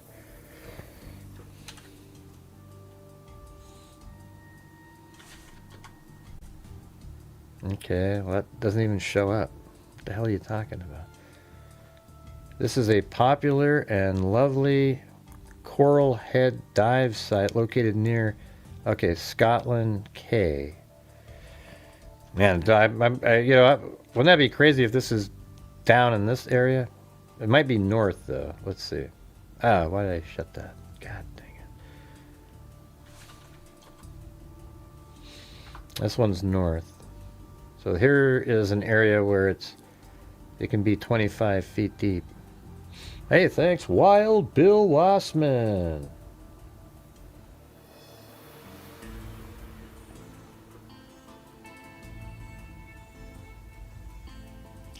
All right, we're at 8:30 now. So I guess that means getting, closer,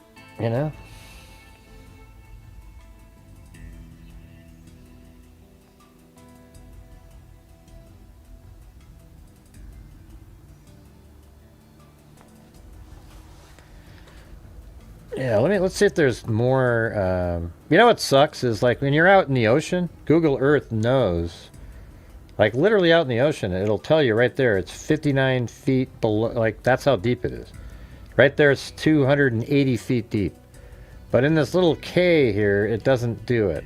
It treats it as land. It only starts counting right here. So just when you're exiting. That sucks. So let's see what it does right here. Right there. Okay, right there is 2 feet, 31 feet deep. And then 6 feet, 3 feet. And because that's almost like you can see that. And then that should. And here it doesn't register depth anymore. Because it's like inside of that.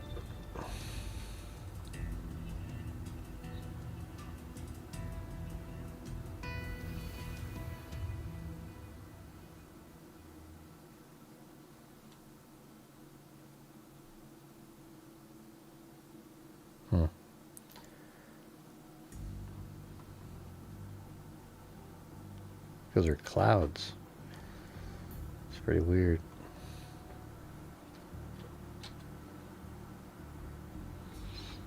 Okay, that's the Scotland Cay, 25 feet. Where is it? 25 feet deep. So the other spot is Navigation channel and ledges.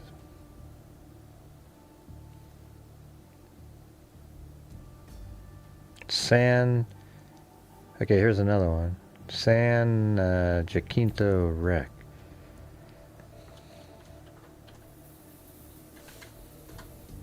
Yeah, I'm not. That doesn't.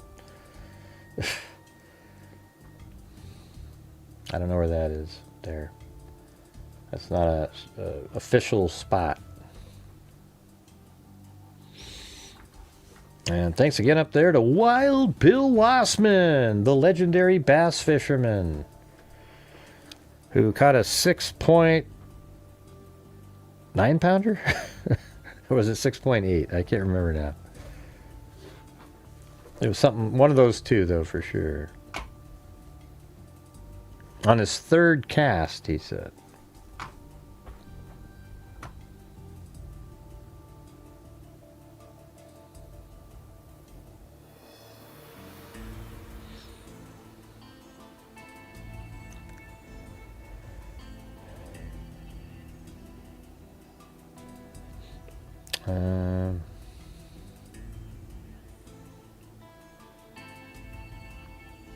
Right.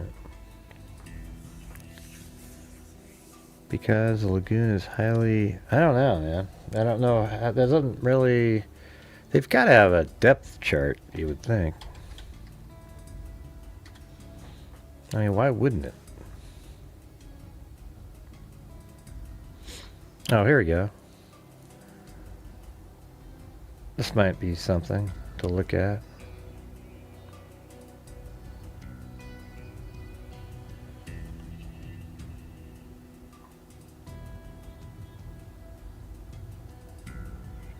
So is this like, okay, is that what that means? Like 23 feet? Or is that 2 feet? I can't remember now. I thought that was like 30, I don't know.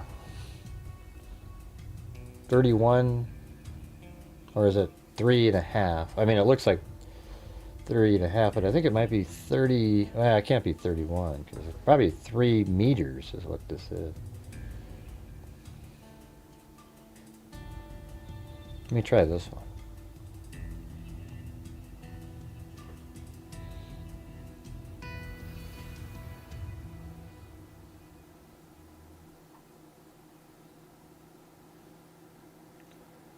Oh, this is a good one here.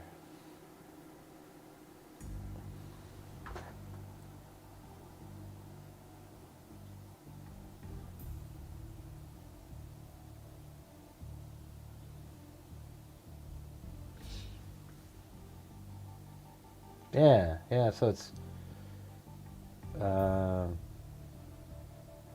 that's interesting because it actually has numbers on here, and so these in here are all like 3.2 meters, just like they were saying. 2 meters, 3, and the bluer areas gets a little, you know, it's deeper than the white. You see the white in there? That's shallower. I can tell by the numbers. And then I think it's meters, right? So that means it's over here, it looks like 8 meters and 9 on that exiting point there. I'm pretty sure that's meters, though. Is there a thing down here where it tells you? It could be feet, though. Yeah, well, that's...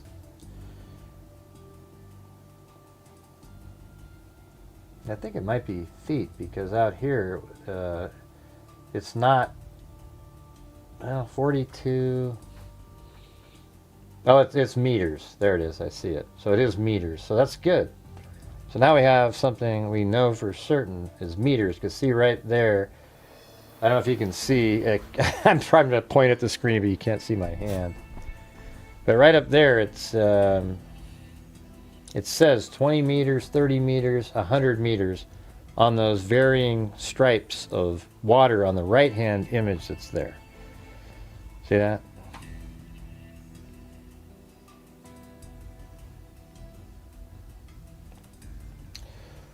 Yeah. Now, hey, by the way, the trolls in there, I think you guys are I know everything isn't great right now with gas prices and everything. So thanks for, trying to get us to the goal. We're currently at, let's see, at 8:30. All right, 8:30. So this is cool though, because now we can. I wish I had the bigger version of that. Can I click on that? But you can see it. You guys can't see it because it's so small. But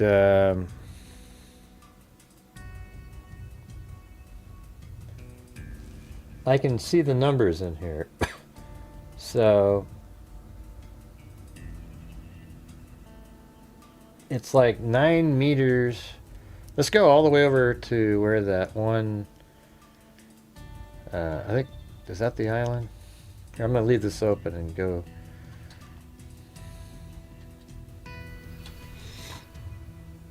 So they only have the Sea of Abaco up here, and then they don't really go into this area. So maybe he did go up there, and he went and he put, I don't know. There's a lot of places over here too that he could have taken a dinghy out and put her on land too. My theory was that he put her on this island. Like, look how dense that is. Maybe he goes around the back side or over here. But it could be anywhere. I think what you would do is pretend. I mean, who wouldn't put somebody in the water, right? So everybody's looking in the water, but you put her on land and nobody's looking there. But obviously they're going to where the boat was.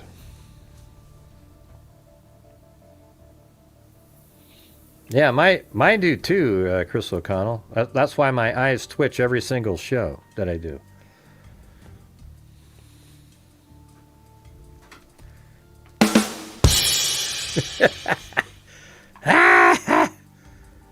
So I guess this is the Sea of Abaco here.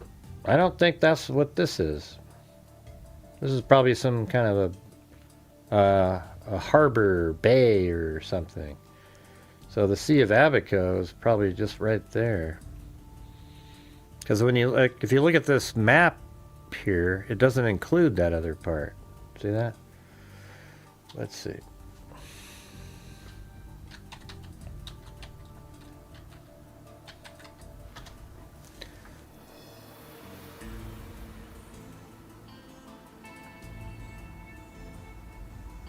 Okay, well that's not. Okay, how about we ask this question? All right, is Tilu K in the Sea of Abaco? Is Tilu K in the Sea of Abaco? It says yes. It is indeed. Okay, so this whole thing is, and whatever that was that we were looking at didn't seem to include. So let's take a look at this one. And so now we kind of know that that's meters. This is all in meters here. So let's go down. Wait, isn't that still? Ah, jeez. Yeah, that's crazy.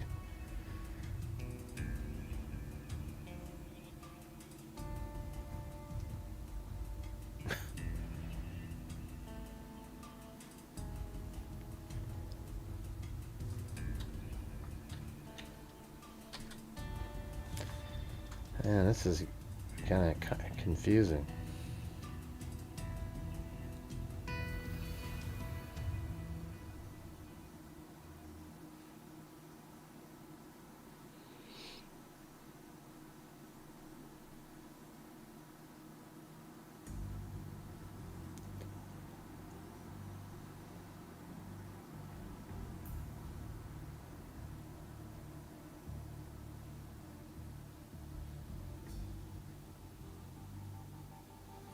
Island.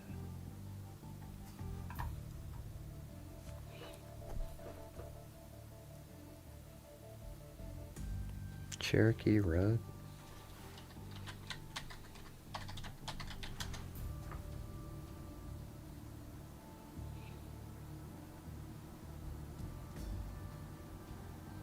No.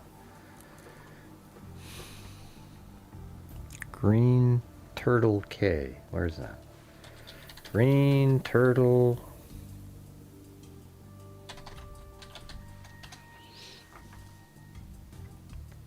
Okay. So it's way up here.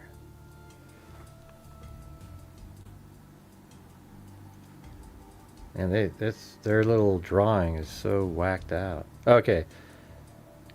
Yeah, so they do go all the way down to here then. That's good. All right. So I guess that's what we're looking at right there. I was having a hard time finding that picture. All right. So let's see. It looks like it's 9 meters deep right over there.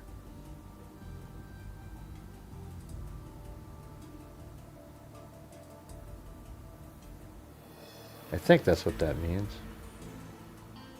I mean, like that, for example. I think that's 3 meters, 2 meters, 3.5 meters, and it's the same numbers that were on the other one, and it actually had a meters thing on it.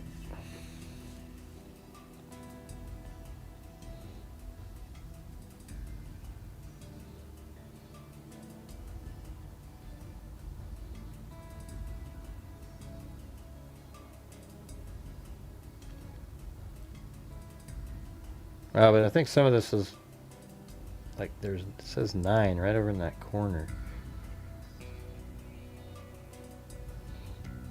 So how about down in there somewhere?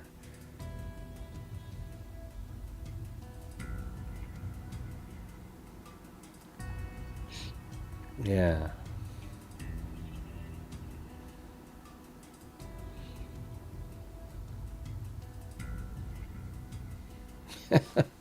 That's such so small.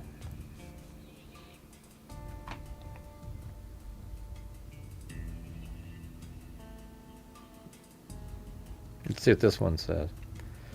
All right, guys, we still have a ways to go, so if you can help support the channel, that'd be great.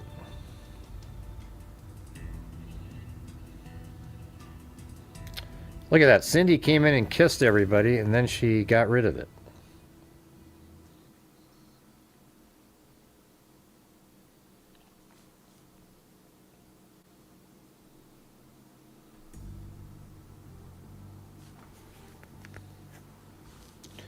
I mean, this one was pretty good, except it doesn't include... We're trying to find... Well, let me look at that again.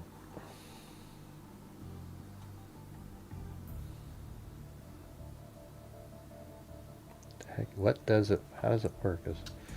Yeah, I've been looking into pulleys and stuff. Hey, I think pulleys are sweet. I don't know why. I'm just sort of... I got this cool little kayak thing, but it has 2 lines, and I'm trying to figure out how to make it one crank.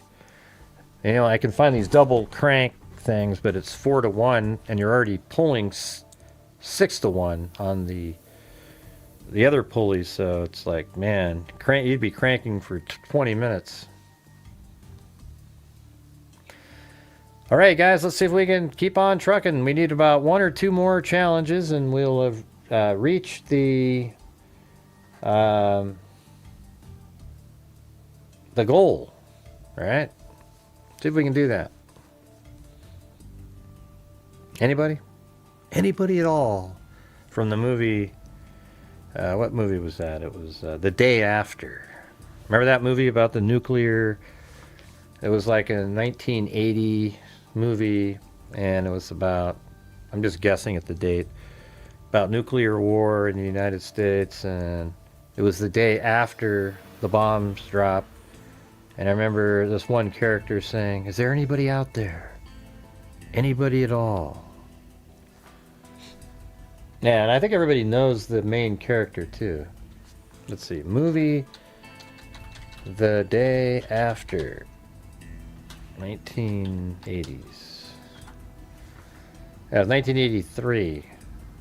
depicts the horrifying, devastating reality of a full-scale nuclear exchange between the United States and the Soviet Union.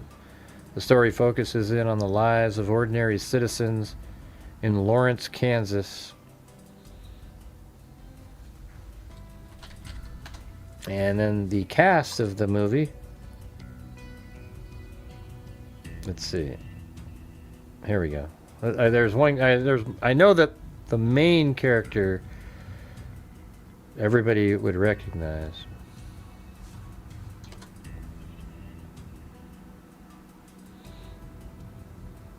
I think this guy. Like, everybody's seen this guy a million times, right? I mean, he was in Something Wicked This Way Comes, and a hell of a lot more than just that. Let me go this way. Yeah, I knew Lithgow was in there too. So John Lithgow was in it. I mean, it had like a ton of famous people. Who else? Anybody famous that we could just...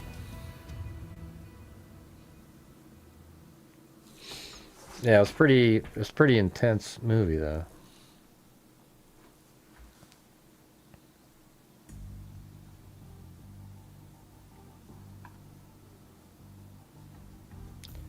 Yeah, so this thing just misses. It does have. Let's see. It doesn't go down.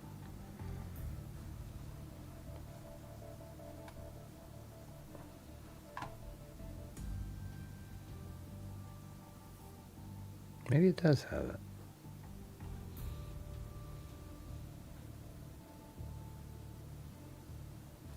Yeah. I don't know. I don't know if we're going to be able to find it.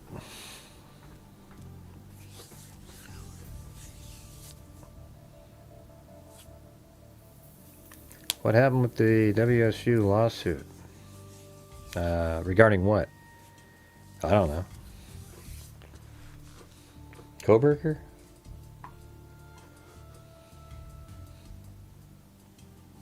Hold on a second.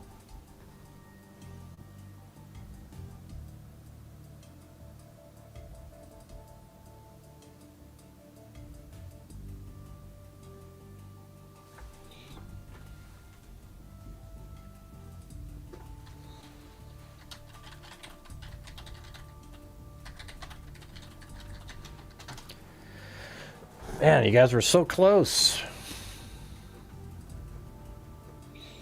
I mean, if we add in, so we're at 6, 7, 8, 840 plus, let's see, 70, so that'd be 910. Yeah, so we just need, I think we need like 90 more total to get to the 1,000. So then I'll donate 1,000. So every dollar that you guys send in, I'll do 1,000, the whole thing. So we need 90 more, you guys. That is 18 gifted channel memberships. Can we do it?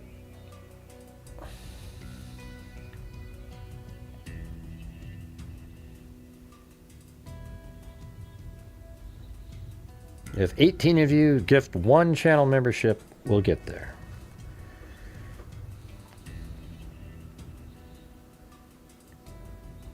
All right, let's see. The couple was headed back to their sailboat, the Soulmate, their full-time home in retirement, when Lynette Hooker fell overboard in the dinghy. The husband told Bahamian authorities they frequently sail around the U.S. and Caribbean, according to their social media pages. Carly Aylesworth, Lynette Hooker's daughter, told Fox News Digital that the Coast Guard has asked her family to submit DNA samples to help with their investigation. Wow. I mean, is that like if they found a body or something? Or no. Mo Monstein, a local boat charter captain on Elbow Cay in the Bahamas, where Lynette Hooker vanished previously, told Fox News Digital it's hard for him to imagine a scenario where she isn't found. Hey, thanks, Chris O'Connell.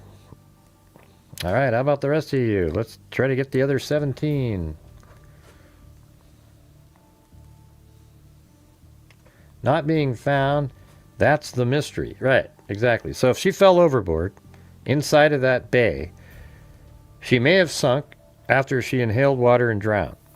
However, after 10 days or so, the decomposition gases would necessarily make her float to the surface, and she should have already been found by now. Now you might go, oh, well, she drifted out to sea, but, a lot of times the ocean, you would wash up on shore. It just seems like that's just not very likely whatsoever.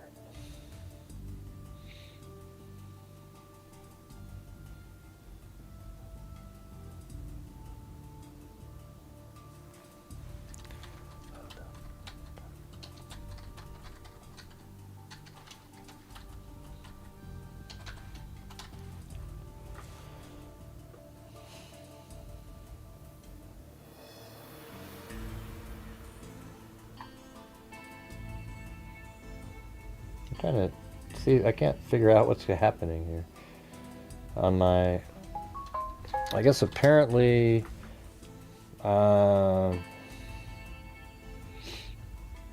went to CrimeCon out there? Was it good? I know Dr. Colleen Fitzpatrick went.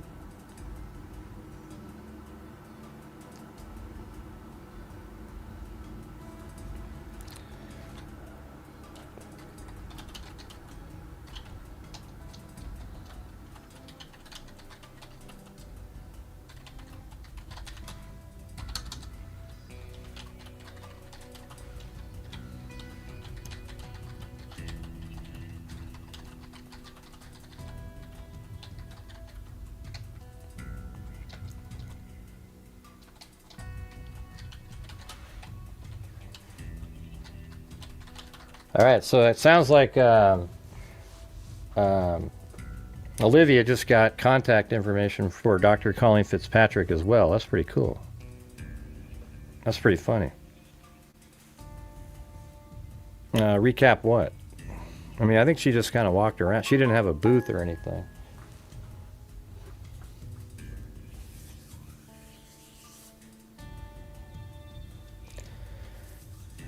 Let's see. Her husband took my place at CrimeCon. Who? Oh.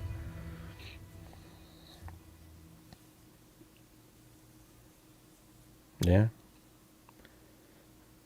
I think he took her out and weighed the body. Yeah, I don't know. Because even when you weigh something down, unless you weigh the body down with tremendous weight, like usually they weigh bodies down with weight they think is enough, but then they will float to the surface anyways because of the gases.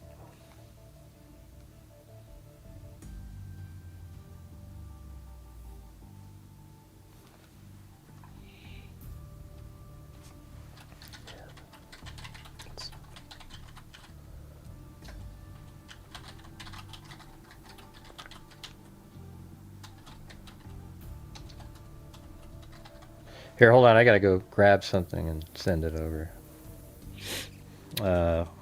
Let's see.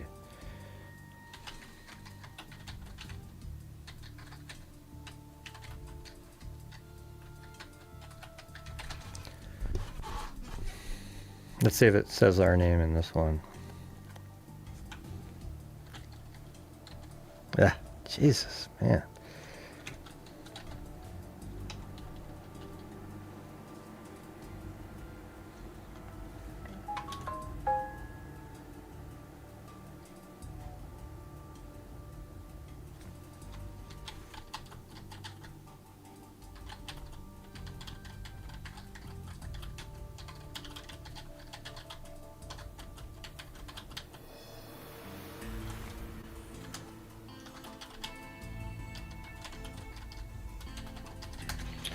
All right, I'm just sending stuff to Olivia.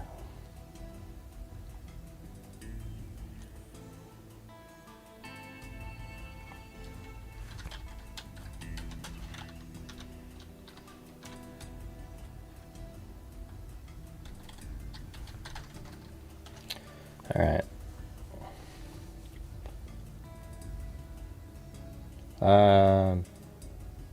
Let's see. So Carly Aylesworth, Lynette's hooker's daughter. Hey, by the way, did you see that up there? I was saying we need about 18 more of these. We had Chris O'Connell, and then not another soul jumped in there. So we still need 17 more gifted memberships to reach the goal, combining anything that was sent in on PayPal or whatever, any of those things. Although it looks like Marty got us mainly there. I guess I missed that one. So thanks, Marty. All right. I just saw that just now. Thank you. Let's see. Carly Aylesworth, Lynette's hooker's daughter, told... Okay, I think we're down here. It said, not being found, that's the mystery. It's very hard to disappear because, again, we're so close to land, he said. So if you do fall overboard, drown, somebody will see you the next day. Yeah, right, exactly. Again, we can see the bottom, right? So you can actually see the bottom going around. So you could just use a boat that had a clear bottom, or just look overboard, or just have somebody tow you around with a snorkel and mask on, and you'd see her, That would actually be kind of fun, to be honest. Like, just be towed around, you got your mask on and a snorkel, and you just go around the entire bay looking. That's how you should actually do it. It'd be incredibly simple. You get like 10 boats, and you all just go in a straight line, and you tow somebody, and just really kind of slow. You go like 1 or 2 miles an hour, and you just kind of look down, and it's crystal clear water, for God's sakes.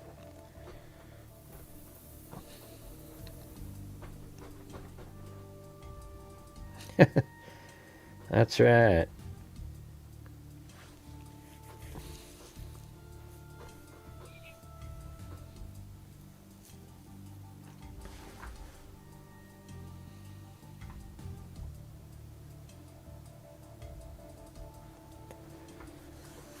Let's see, I'll be driving the boat. It says, again, we can see the bottom, I'll be driving the boat. I'll see stingrays. I will see turtles. So I would see a human. We said this at the very beginning. Somebody would see something. Somebody would say something like, hey, just saw something strange in the water.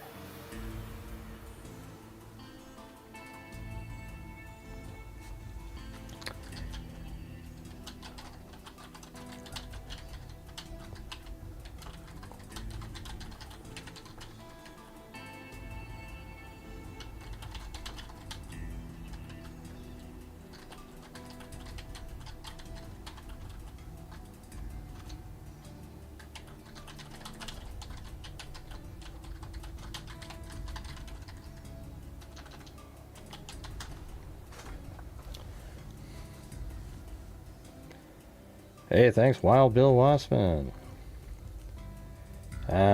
Right, so, hey, we saw something strange in the water. It's very hard to disappear by accident. And I guess there it is right there. And there's like FBI on their boat. That's on May 13th, though. That's when they seized his boat. The Coast Guard seized the Soulmate in early May and took it to Fort Pierce, Florida, but...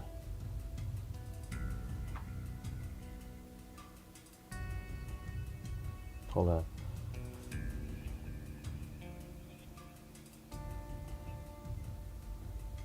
The 3 different drivers.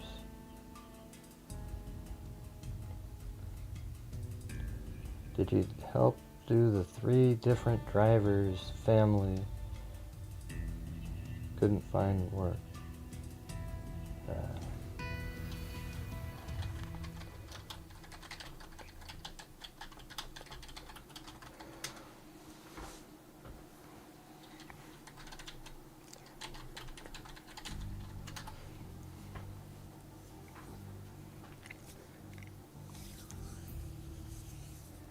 Let's see, can't let you go booming off on your own.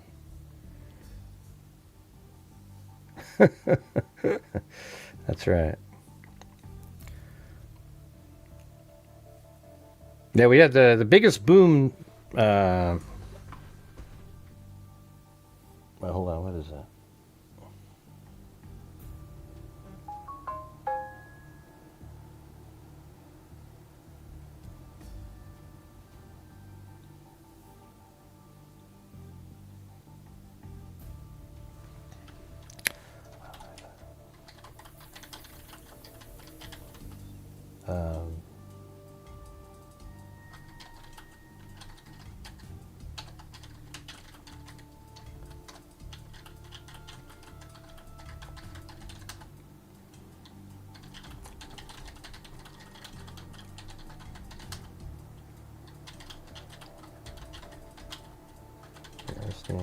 Story.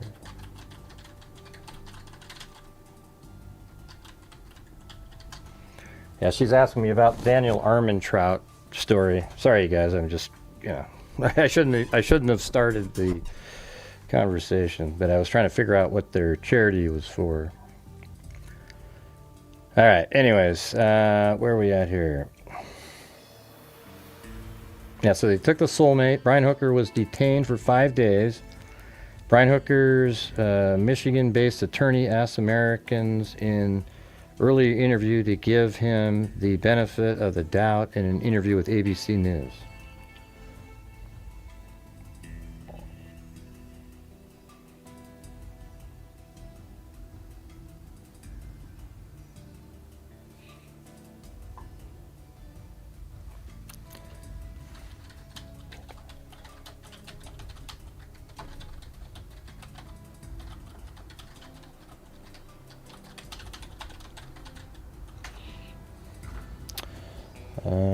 Chicken Wing daughter texted me. She had such a great time. Yeah. All right, let's do this one here. This one's probably pretty good. I think we just kind of jumped over the edge there with Marty's Bar and Grill. Phil Swatson had the biggest boom tonight with the 50 gifted memberships early on in the show. That was pretty amazing. I mean, without some of you guys tonight, we probably wouldn't have made it again. But that's how it's always been, really, for all the years.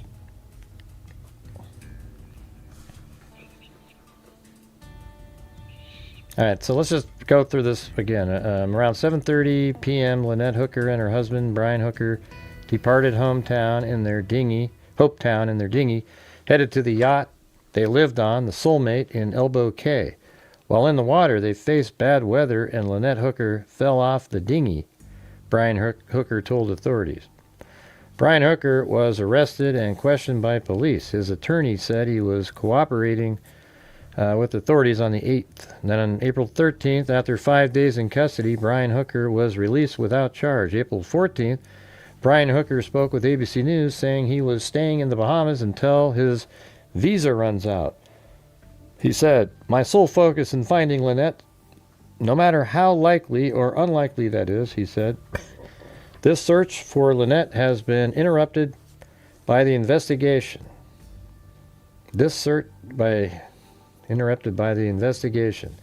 I understand that investigation have to take place, but I'm going as soon as I can to start finding Lynette." Right. Yeah, you just really worked your ass off trying to find her. "I'm going to keep going. I'm not leaving until I'm told to leave or convinced that it's fruitless."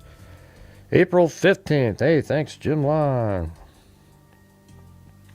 One day after Brian Hooker vowed to stay in the Bahamas, his attorney told ABC News that he left the islands, noting that his mother is not well. That's not why he left the island. That's like the excuse that everybody uses. You know what I'm saying? April 16th, the Royal Bahamas Defense Force said that the search was still active. Authorities conducted an extensive shoreline patrols, sea patrols, aerial drone surveillance, and submersible drone operation, police said in a statement. To date, these efforts have not resulted in the location of the missing individual. April 19th, Carly Aylesworth, who is Lynette Hooker's daughter and Brian Hooker's stepdaughter, opened up to ABC News on April 19th saying she doubted Brian Hooker's story from the beginning. I think everybody did. I don't understand how she drowned or got floated away, Aylesworth said. It just made me be more, why didn't he do this? Why didn't he do this? Why didn't he do that? Why did that happen? Aylesworth has traveled to the Bahamas to help with the search for her mother and said she met with the Coast Guard and the Bahamian authorities. It still feels surreal, Aylesworth said. This feels like something you just watch in a movie, but it's my life. The U.S. Coast Guard, then down on May 14th, it says the U.S. Coast Guard confirmed in a press release that it has seized the soulmate. Now look, there's all these officers on his boat. Approximately 40 nautical miles off the coast of Melbourne, Florida. As part, or the Australians would say, Melbourne. Okay, Melbourne. It's basically Melbourne. Gonna go to Melbourne. That's not how they say it. Crikeys! I gotta go. Crikey. You know what? It's funny. Like everybody, their entire perception of Australian is from Crocodile Dundee and that crocodile hunter guy, whatever the hell his name was. You know, the guy that died, Irwin from the Stingray. Like that's how everybody. Why I oughta. They even have these commercials that sound like that.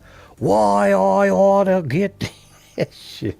They try to sound exactly like Steve Irwin, you know. It's ridiculous.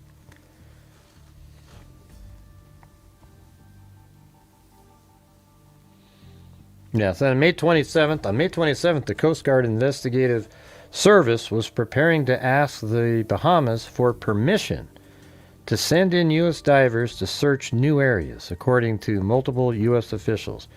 What I'm trying to figure out is why haven't they searched the entire freaking sea? It's so easy with that clear water like that. I mean, even if it just means you take a boat and you film it and then let 50 people scour through the video. It just it seems so simple. It did not say when the operation occurred. Okay, that was a different one. So this says forensic evidence recovered from Brian Hooker's electronic devices has led investigators to new areas of interest that were previously not searched, according to U.S. officials. Yeah, right. Shrimp on the Barbie. I mean, how many of you do you think actually say that shit? Right? Why, we gotta get some shrimp on the Barbie. Whatever. Shrimp. Yeah, give me a break. Jeez. Yeah. Yeah, so what a weird way to die, by the way. Jeez. What were the odds of that?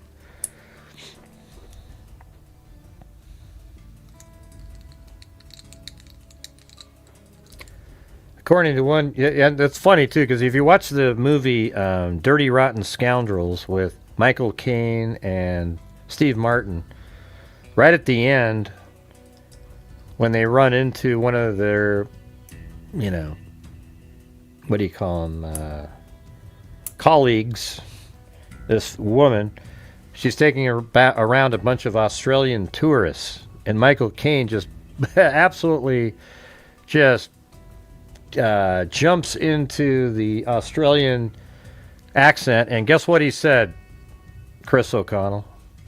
He said shrimp on the Barbie. It's all these, it's like it's every one of them say the same thing, man. Yeah, it's oh, that movie's awesome, man. I think Dirty Rotten Scoundrels is it's just a hilarious movie. If only dumb people don't think it's funny, you know, like you'd have to be a complete moron not to get it. Let's see. I just watched it again the other day. It was awesome.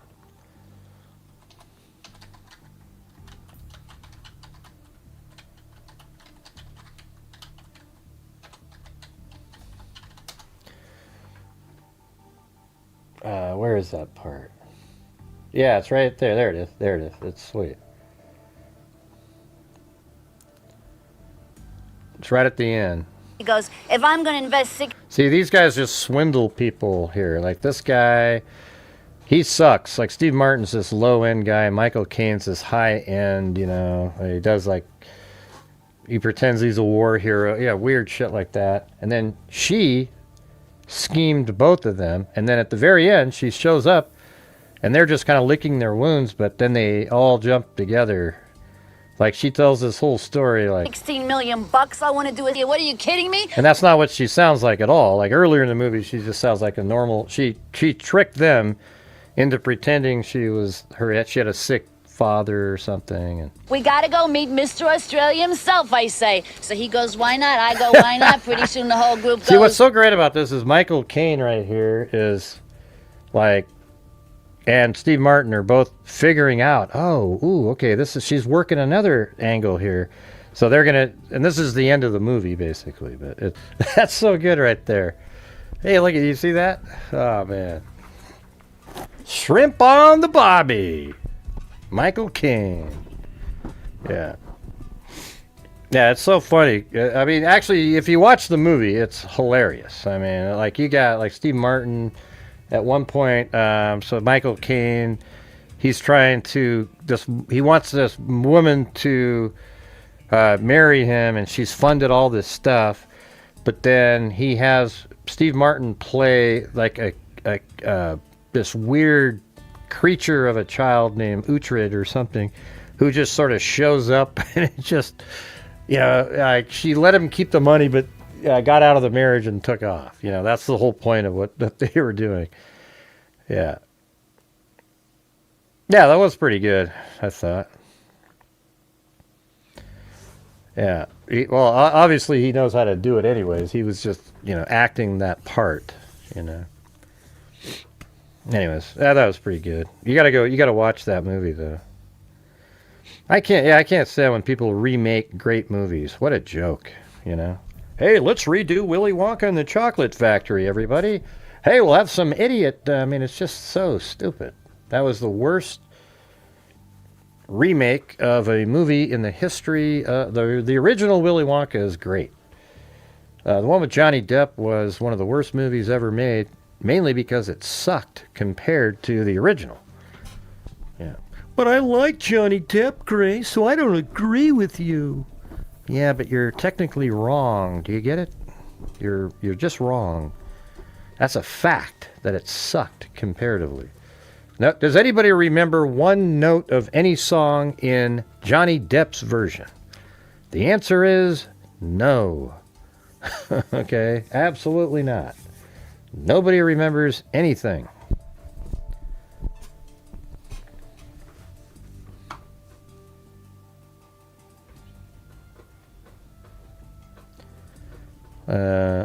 I don't know why they redid Footloose. Yeah, why would you redo Footloose, for God's sakes?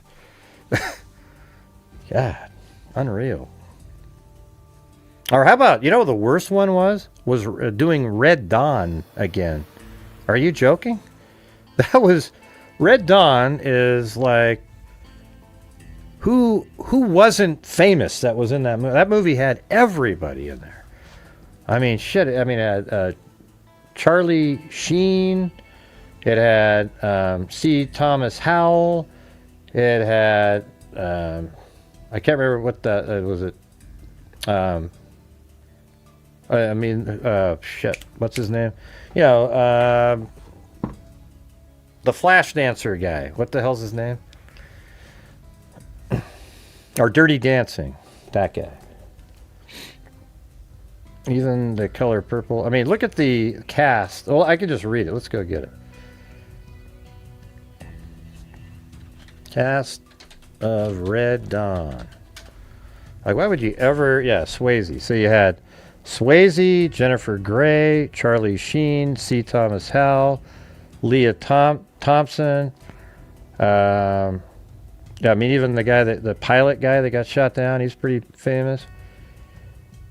And that might have been like there's more of the kids are famous too, though. So I don't think this has the whole list. That might have been the main ones, though. Yeah, Jennifer Grey and Leah Thompson.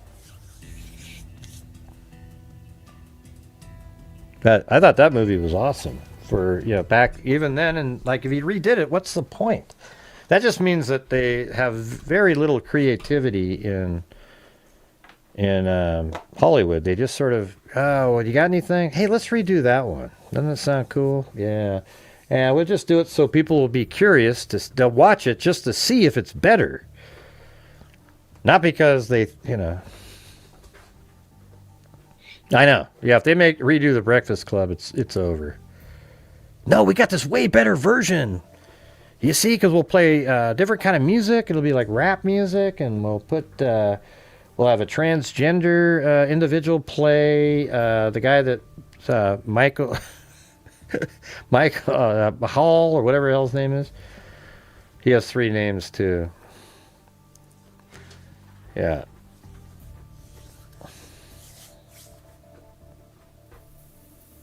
Yeah, just be ridiculous, What's his name? Mike, something Anthony Hall or something. Michael Anthony Hall, is that it? Yeah, let's do, hey, I got one we can redo. Let's do Weekend at Bernie's. Let's do that one again. It'd be awesome. We can get this guy, and he'll drive around, and he won't be alive, but we'll have 2 different actors that are famous now, and everybody, they'll think it's great. We can use like CG characters. Oh yeah, be fantastic. Hey, but by the way, I guess we still have some more articles to go through here. But let's do the donations. All right, so how about we do, okay, we're going to do $2,000. So $2,500 for the month. Not too bad. Not too bad, given that it was a shit, the month wasn't good. Okay, it really, we'll just make something happen. How about that?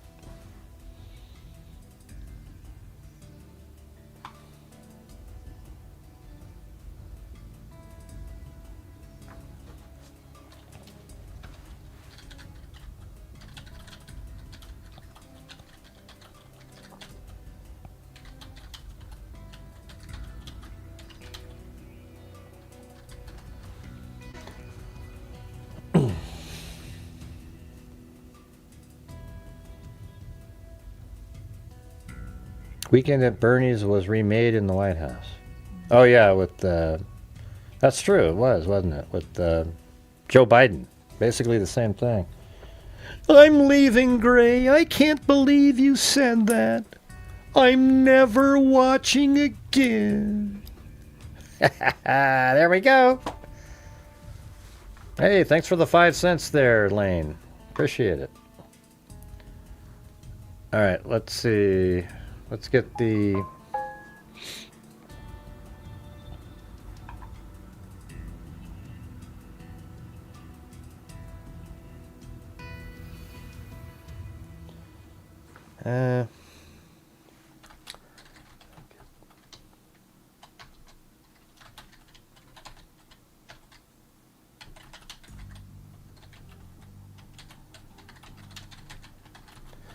why don't you guys put in the chat where you want, where do we want to send it? The first 500.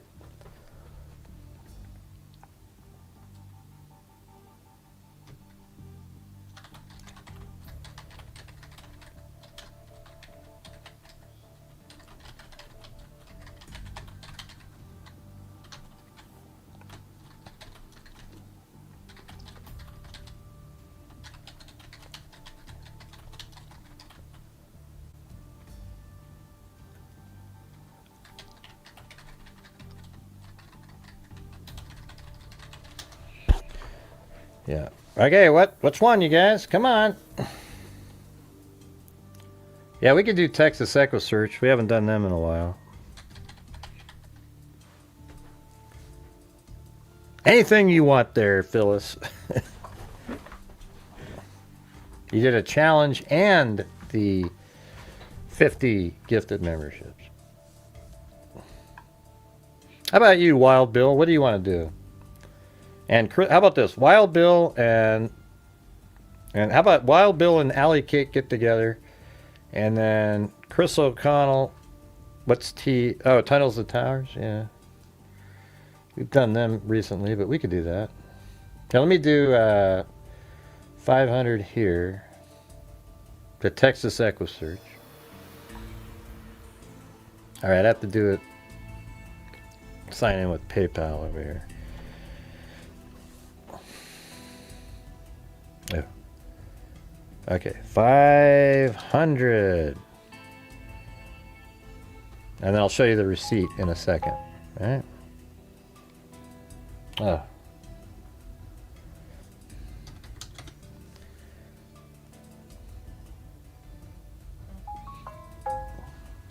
Yeah, I got everything double verification now. I learned my lesson.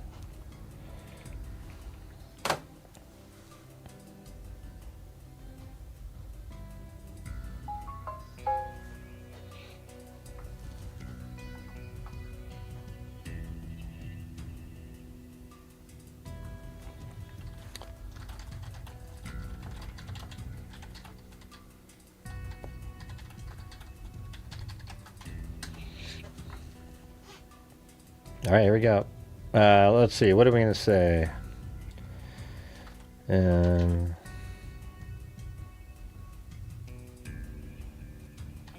memory of those not found. I don't know. That's cool, I guess. All right. There we go. There's that. Here's the screen that actually up there. Look at www.paypal.com. Donate. The number's right there. 500. All right. So that actually made it out. You'll see it here in a minute. All right. So we got that one. And then, all right. What's the next one? Let's see. All right. Let's do tunnel to towers, I think is what it is. Is it tunnels or I can't remember what the phrasing. Tunnel to towers. There's no S.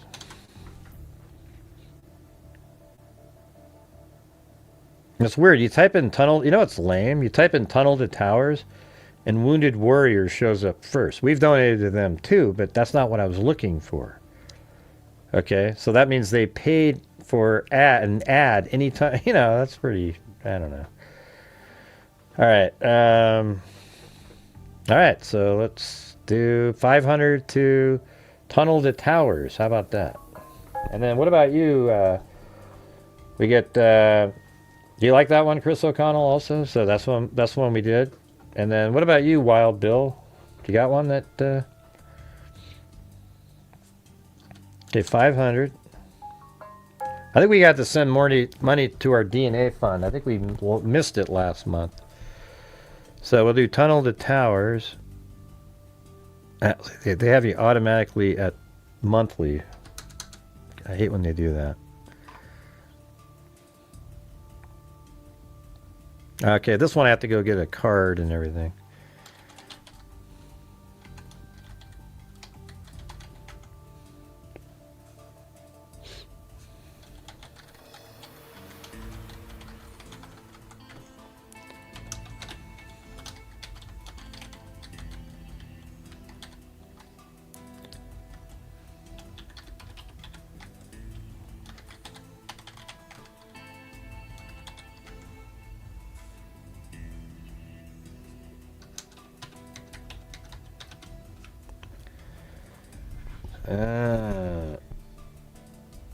Okay, I gotta go get my wallet.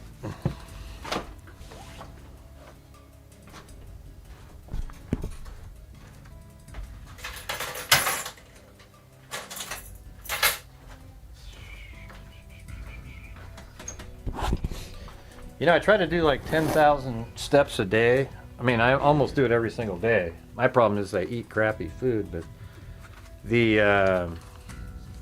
made this path that goes around the house.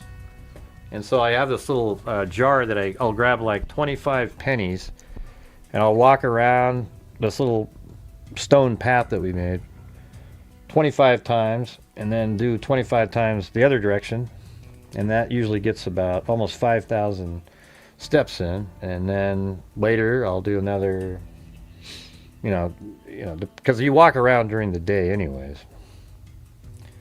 Then I'll do another like 20 pennies one way and 20 the other. All right, anyways, I gotta get this filled out here.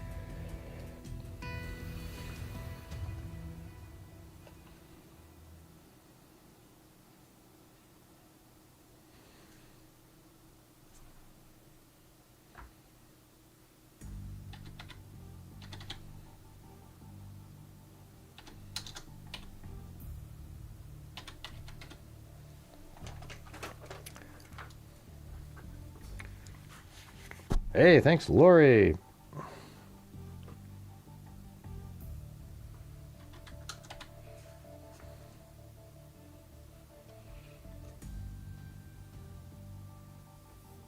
Oh.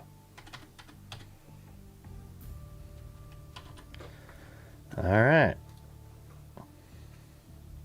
There we go.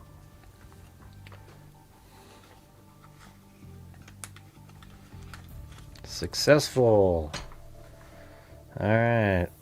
Well, there you go. So this is the on-screen right there. It says, "Thank you for your donation."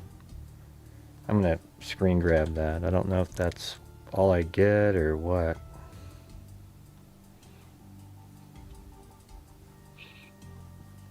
All right. There we go. Just have that for now. But there it is. Thank you for your donation, $500 to Tunnel to Towers. All right. Okay. Well, how about we do? I think we need to put 500 in the scholarship fund and 500 to. What was the other one? Oh yeah, and to the DNA fund. So 500 to scholarship. 500 to DNA, or we could do 1,000 to the DNA, and you know what? Let's just do that because the scholarship fund. We're still working on the last batch, anyways, and then we just need to kind of slowly build up the 6,000 in there for that. So what if we just send 1,000 off to our DNA fund? I think that's kind of a good way to do it.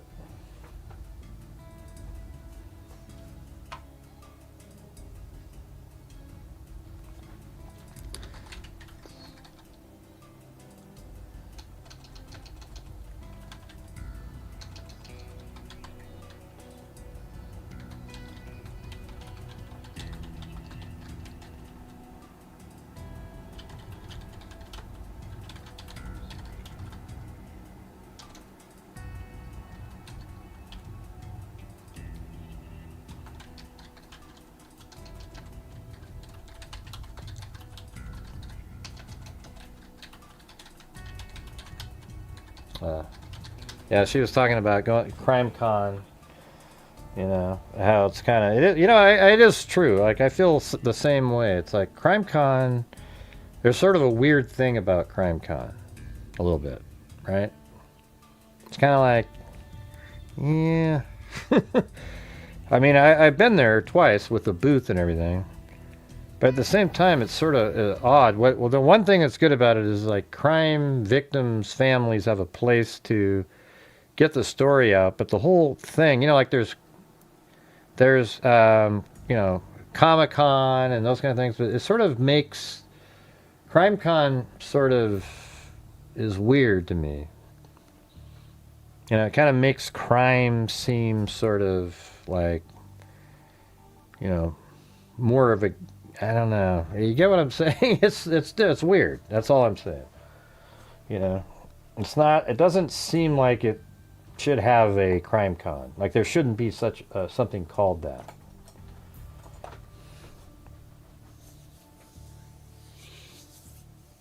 Yeah. No. It's just something is weird about it. Celebrity people are there, and it's like, well, CrimeCon should be purely about the victims, right? Because but it isn't.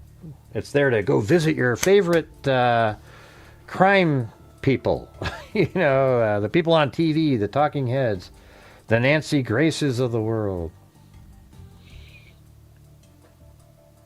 Yeah, well, it ended up kind of iffy anyways, though. Phyllis, it was literally like February. We brought in this month $6,000 less than February. So in February we donated $5,000, and this month we're donating $2,500. So that means the portion that the channel gets was much less. But tomorrow's a new day, everybody. So hopefully people show up tomorrow. We can get the month started off right, because I don't know, the way things have been, it's looking kind of shaky. But at least we're still giving it a whirl, as it were.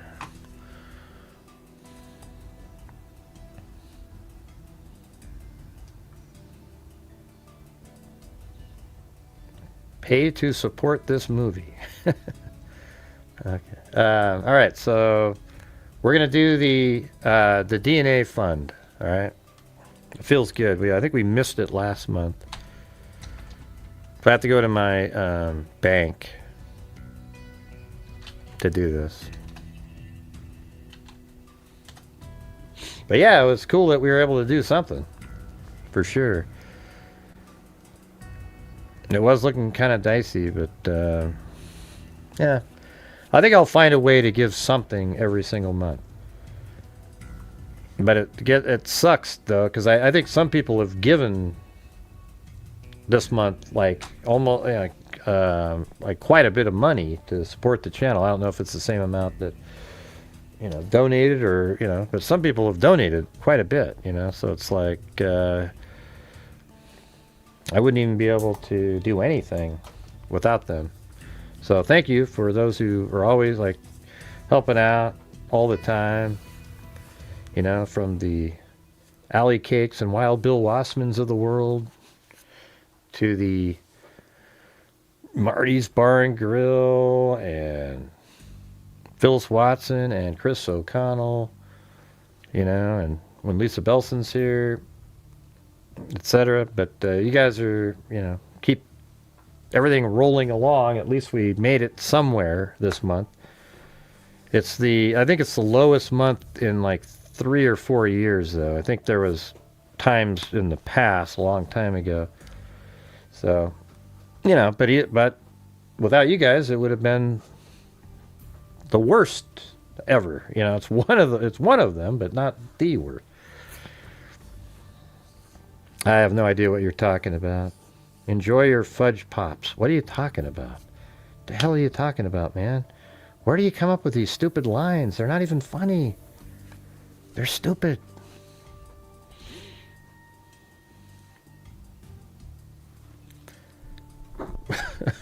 Yeah, the trolls are so dumb these days. It's almost amazing how stupid they are. Wow.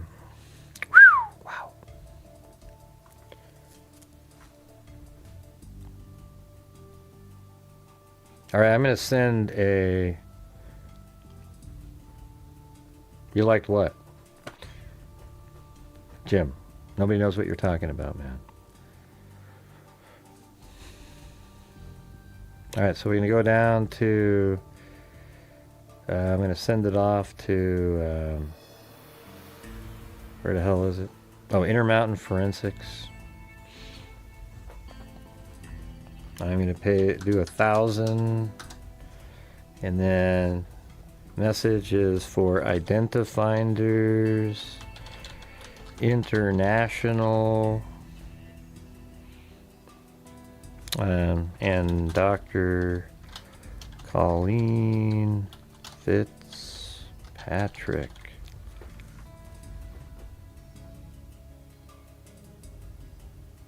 It wasn't funny, Jim. Okay.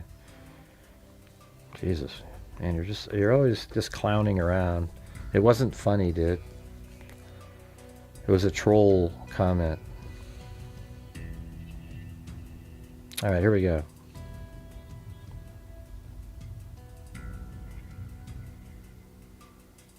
And what does it even mean, by the way? It's just so ridiculous.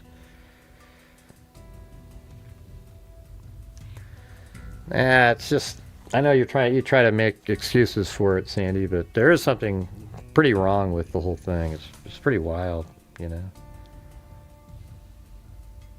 You know what I mean?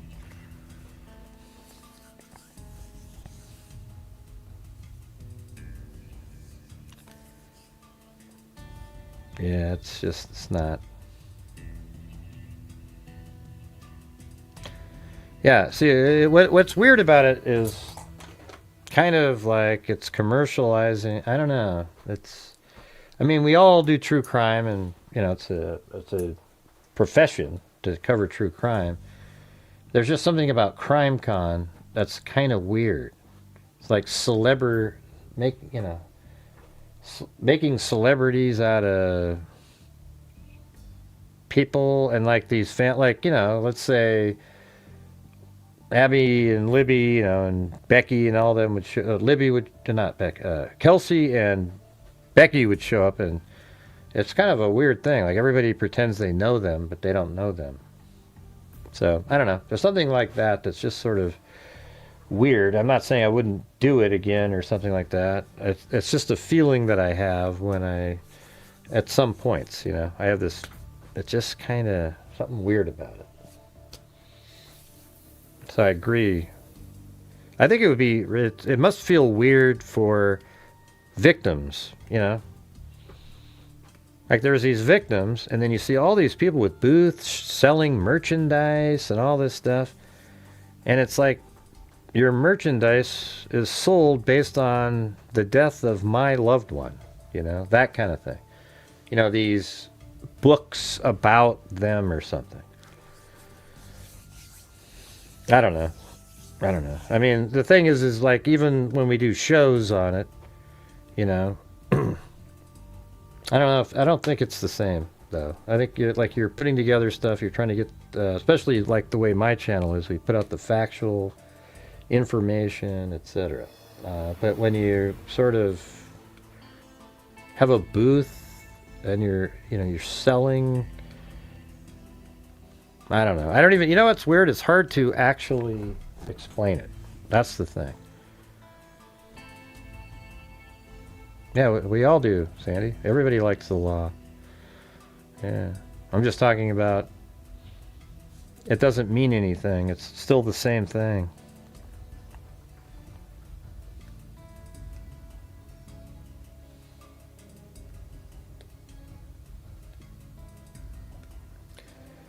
Good night, chicken wing.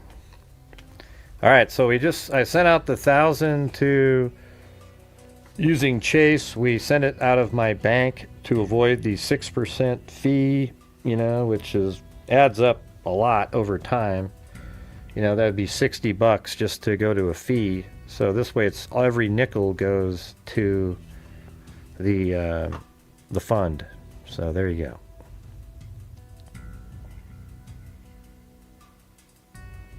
And then you'll see that in the spreadsheet next time it comes out.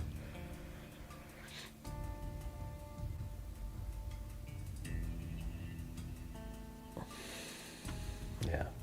It always depends on something. All right, let's see. What do we got on this one? So here's the next one.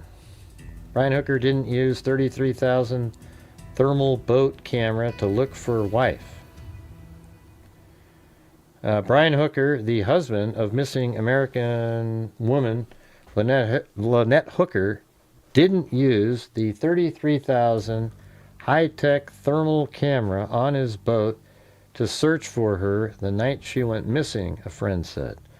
Lynette Hooker disappeared the evening of April 4th while boating with her husband in the Bahamas.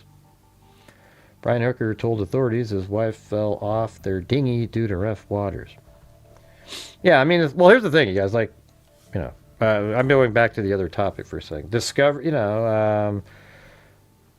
HLN and all these shows and movies and things and documentaries, they're all about crime, you know. So I don't have a problem with, it's just it's another form of, you know, something interesting to watch for people, you know. And I think that's what we do. But then it gets to a point where, you know, it's sort of that's where it's different when I don't know. Like, let's say an author wrote a book on the Idaho 4, and then you show up to CrimeCon, and you're signing and selling your book, and, you know, you're like a celebrity because it was this really cool book, and everybody... That's where it's sort of strange, you know? Yeah, it gets to a point... Yeah, I think that's the right word. Exploitative, yeah. That's the right word. There you go. I think I'll share that with Olivia. I think that's probably the word. That's the one.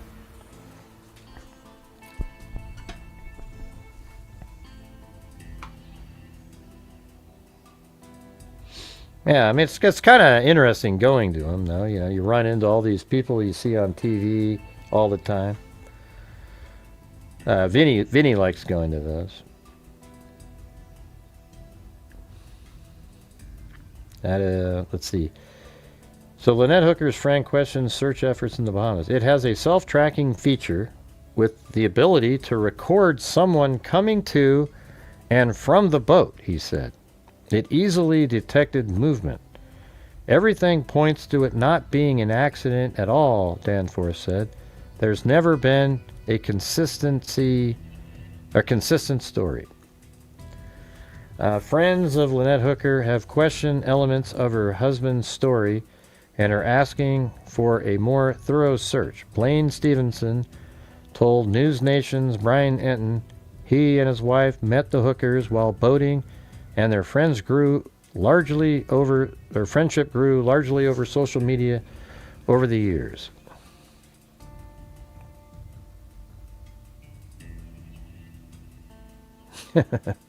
Yeah, well, it's different. Going to at WalkerCon, that must be Walking Dead, yeah.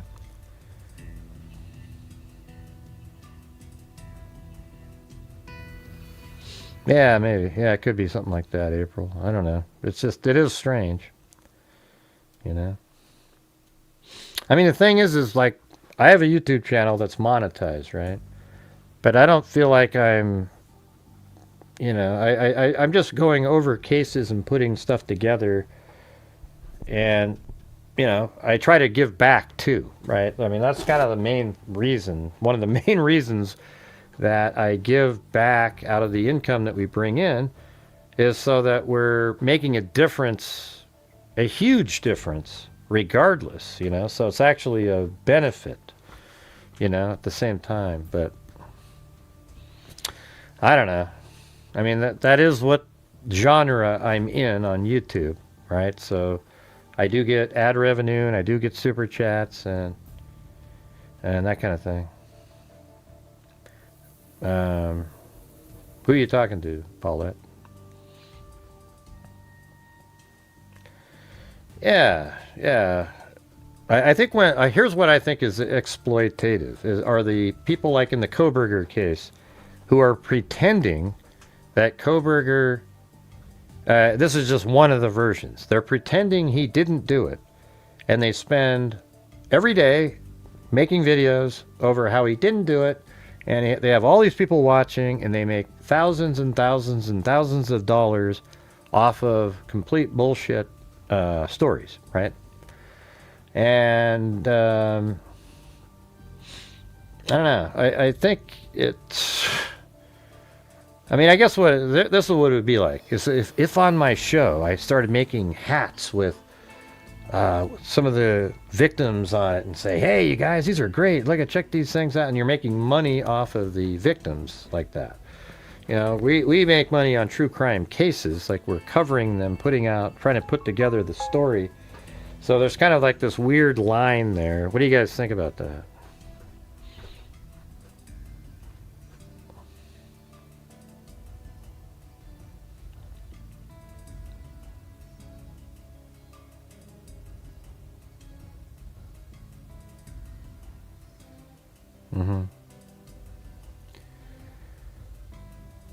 Yeah, so I'm just saying, I just think there's a little bit of, it's different. There's this fine line.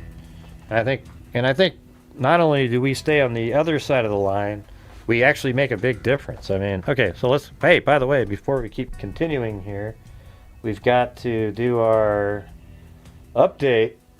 All right, so now we have, is it this one? Where is that? Yeah, right there. The grand total now is 297,612. And then this year, and if we have a decent next month, we'll still be doing okay, you know. And that's the thing.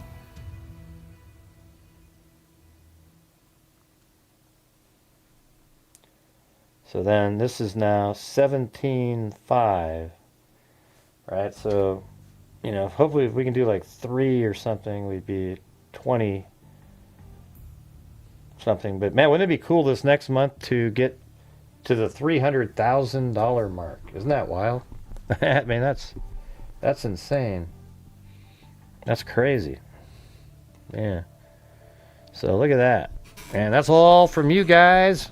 Some ad revenue, but I would say most of the income over the years has come from people supporting the channel with super chats, channel memberships, etc., etc.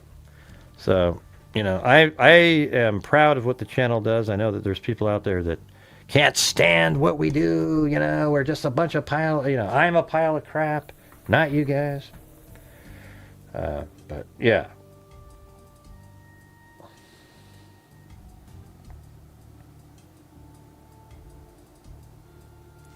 What's GHI visor, in my opinion? What does that mean? Yeah, I do. I should make my own visor, right? GHI, like the FBI, but GHI.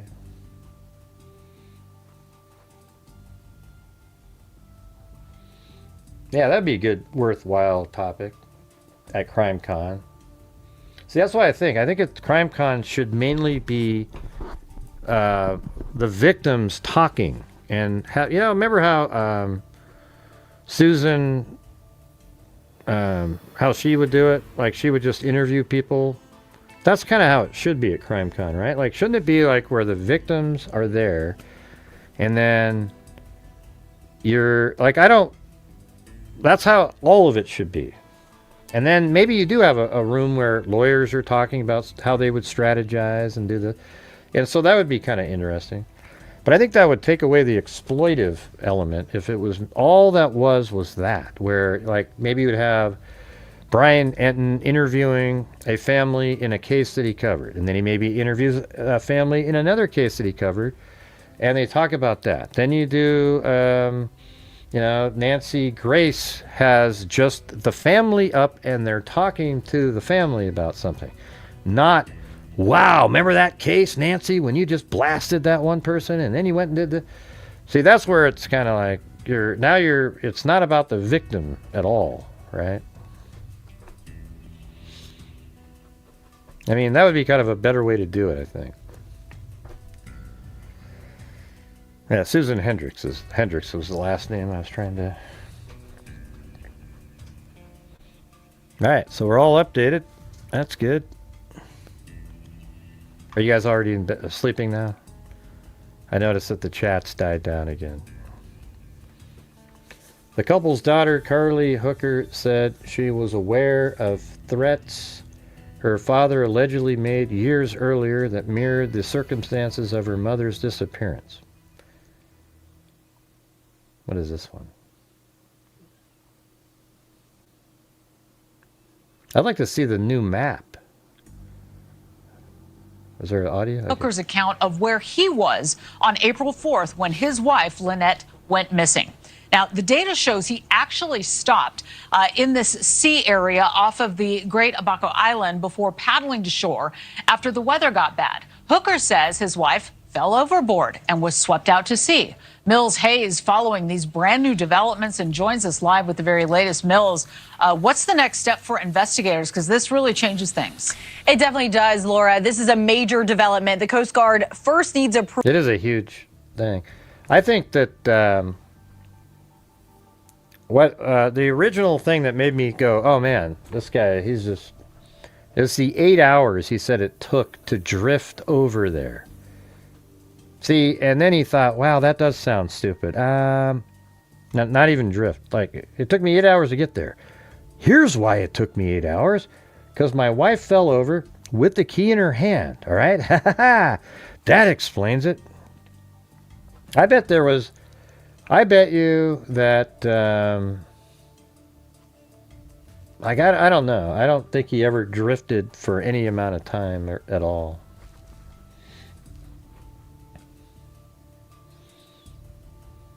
Yeah, just the 8 hours, just the story itself, you know, like you see her, she's in the water there. I mean, go help, you know, do something.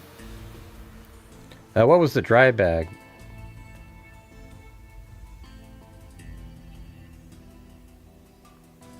I don't know. I don't remember the dry bag part of the story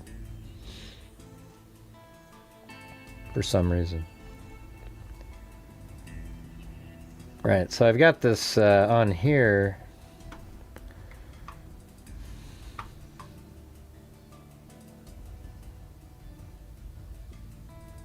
Yeah, right there. So remember down here, this is where they said the boat was anchored. Right there. So I made sure to line these up. So see that? That lines up perfectly there. So apparently the boat was anchored right there.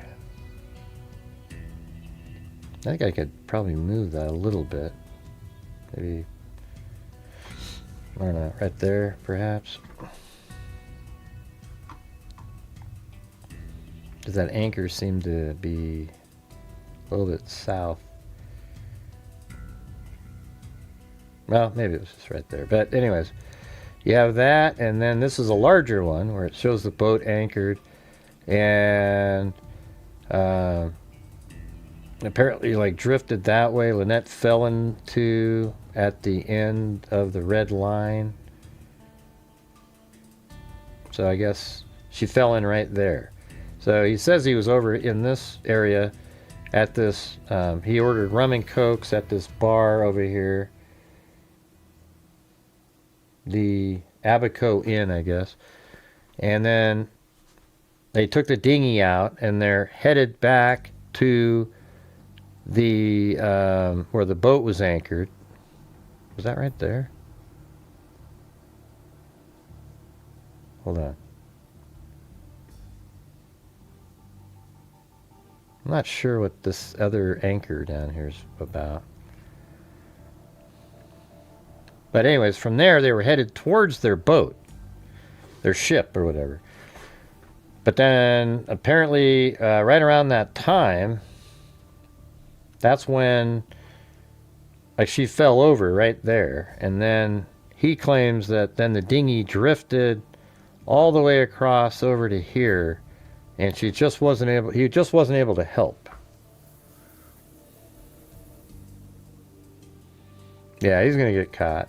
Yeah, he's I think that he's already toast, because the fact that the GPS movements on his cell phone doesn't match what he told authorities, and they looked in the wrong direction. I mean, that's a huge red flag, because that means that he intentionally told people to look in the wrong place so they wouldn't be looking.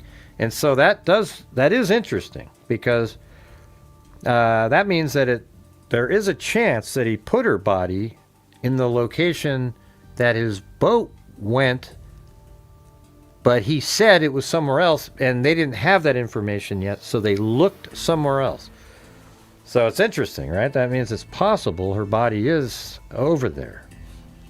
wherever they're going to be looking. Approval from wherever the boat went. officials in the Bahamas, and then they'll begin a targeted dive search of the areas that the GPS data shows Brian Hooker was at. And this new data comes from one of Brian Hooker's electronic devices that shows movement that does not align with where he told investigators to search. The couple had been living on a sailboat called the Soulmate for months, and then on April 4th, Brian told police that they were traveling from Hopetown to Elbow Cay on a small dinghy boat back to their sailboat. This was around 7:30 that night. And then at some point, Brian says Lynette fell overboard with the boat keys and was swept away by a current. And he said that he was forced to paddle for hours before reaching the shore. But Yeah. this new GPS Bullshit. data shows Brian's device stopped in the Sea of Abaco before returning. And witness reports say that they heard a loud splash near their sailboat around 9:30 that night. The U.S. Coast Guard has had their sailboat for 2 weeks now.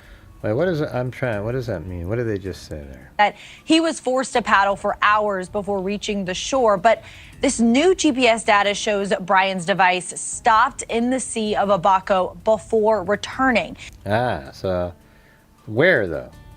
When you say stopped in the sea, but before returning where? See, that doesn't make sense. See how they don't explain stuff very well? Hey, it stopped in the Sea of Abaco before returning. Well, what do you mean? When you say boat, are you referring to the dinghy or the boat? Like, is literally his ship at this point.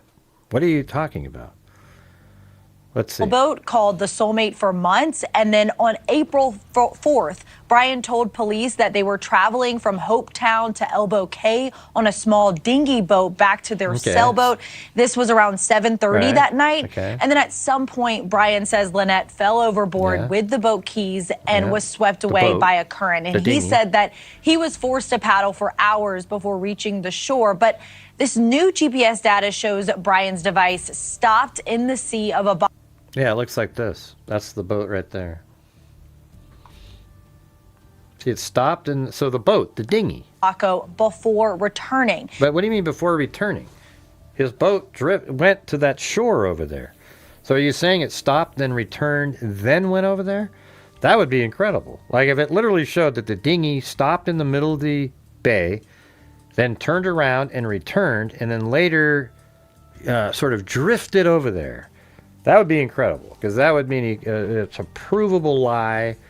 He actually returned to shore or something. He had his cell phone with him, and it was moving around, or whatever it was, because the cell phone had an app on it that they're tracking. And witness reports say that they heard a loud splash near their sailboat around 9:30 that night. The U.S. Coast Guard has had their sailboat for 2 weeks now, and one cold case investigator tells me that the GPS data from the boat will be key too with this. If he says he was in this area, but the GPS coordinates that he provides says, yeah, here, I was over here. And so now he has to explain why his phone was in these particular geographic regions that the data is saying he was in. And so if it's a perpetual lie and they're reverse engineering those lies and filling those gaps, it'll be quite a ride, to be honest with you, for Mr. Hooker, if in fact he's involved. Well, no, but he is involved. You know, there's no doubt about it. To try and see if that's going to help in their new search as well, Laura. And then, Mills, what do the couple's family and friends have to say about the case? We know that the daughter, Lynette's daughter, has been outspoken. Are they talking more now? She certainly has been more outspoken. Now, as far as since this new information came out, she has been reposting some of the articles, and we do know that she has handed over some of her DNA to the Coast Guard investigators. But a lot of Brian Hooker's story just is not adding up, and that's something that has frustrated Lynette's family and friends who have continuously questioned Brian's timeline. In fact, one of their friends even recorded Brian's explanations and said that they were all over the place, and the excuse of bad weather doesn't sit well with friends either, because the weather did get bad the night that she went missing, but it was later in the night, way later than when Brian said Lynette fell overboard. Now, he has not been charged with a crime. Ah, jeez. All right, let's see this Daily Mail. Oh, that wasn't it. What the hell was that? Justice for Amber. Case of missing Michigan wife who vanished off Bahamas boat takes a new direction as cops search fresh area. A sort of digital, any sort of digital device that you can take, any computer system that you can extract anything of that sort will be taken. That's when they took his boat. They went and gathered all that. Their boat, which has since been taken to Fort Lauderdale, will be searched by authorities. Brian has not been charged yet, I would say. Yeah, so their boat was seized. Lynette Hooker, 55, fell off of a dinghy. Well, allegedly fell off of a dinghy in rough waters while she and her husband, Brian Hooker, 58, were headed back to their sailboat. Let's see. A new section of the Sea of Abaco will also be searched, as Bahamian officials gave the Coast Guard. I mean, I don't even know if she'd still be there if there was predatory animals and, you know, fish, whatever, under the water, you know, like sharks and etc., right? Oh, by the way, here's the, down here, there's the Texas Equus search receipt and tunnel to towers. See, that came in on the emails. I guess you need to see the amounts. Hold on. So there is the $500 Texas Equus search, okay? And then we've got tunnel to towers. There we go. $500 right there. All right. Just so you know, we show everything over here.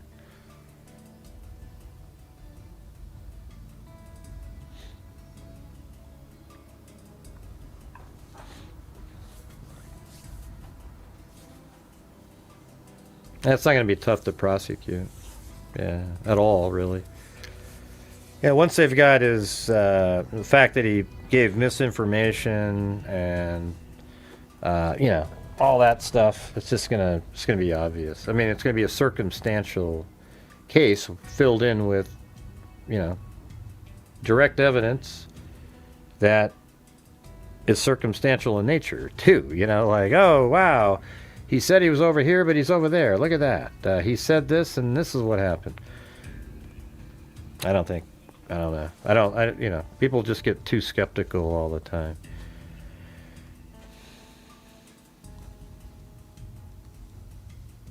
Oh, is that what he said?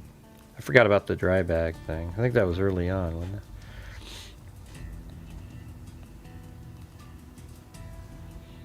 it? Investigators now say they searched the wrong area for Hooker. Wow. Brian has not been charged. I've never harmed Lynette, he said.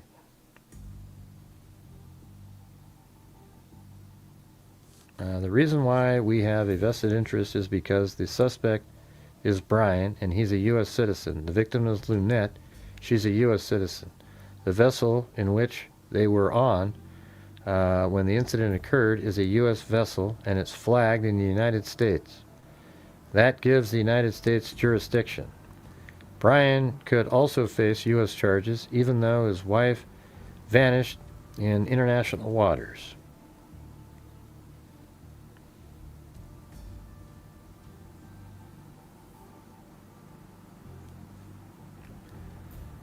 Brian managed... Okay, so this is the story again. Lynette and Brian were headed towards their sailboat when he claimed rough waters knocked her off the small vessel. Brian managed to paddle to shore and arrived at Marsh Harbor on the island at Great Abaco at about 4 a.m. on April 5th. He told police he tried to search for his wife by paddling for hours around the water where she vanished, and I guarantee you that does not match what they've got. However, the couple's friend, Danielle Danforth, questioned Brian's version of events and claimed that he failed to inform investigators about a high-tech camera known as a FLIR system, which may have helped in the search. Danforth told Fox News earlier this month that the camera would have been my first choice, like if I was trying to rescue somebody, but claimed that Brian did not appear to have told investigators about it. I'm trying to figure out how that was going to help. Like, would you go in the ocean and look for a signature in his ship? But how would he have got back to his boat? Their yacht to do that. So like his story, the way he has it set up, he doesn't have the ability to go back to his yacht to then deploy that system. You know what I'm saying?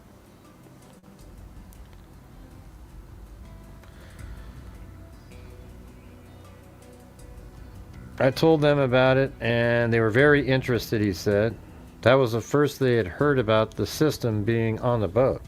And so they told me that they were going to file for a warrant of seizure for that because it has a serial number. Danforth previously shared messages between him and Brian in which Brian said he saw his wife swimming towards the sailboat before they lost sight of each other pretty quickly. I drifted and tried to paddle with one oar for the next 7 hours until I washed up behind the shore. It was probably, the weather started getting rough, and his tiny ship was tossed, And if it wasn't for the courage of the one-man crew, his boat would have been lost.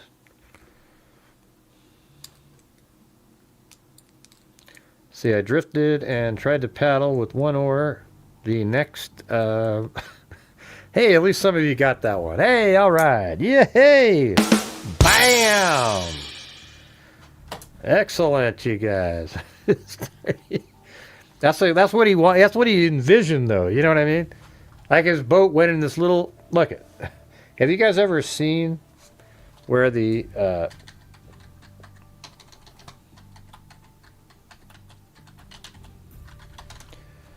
yeah, let's look at that picture.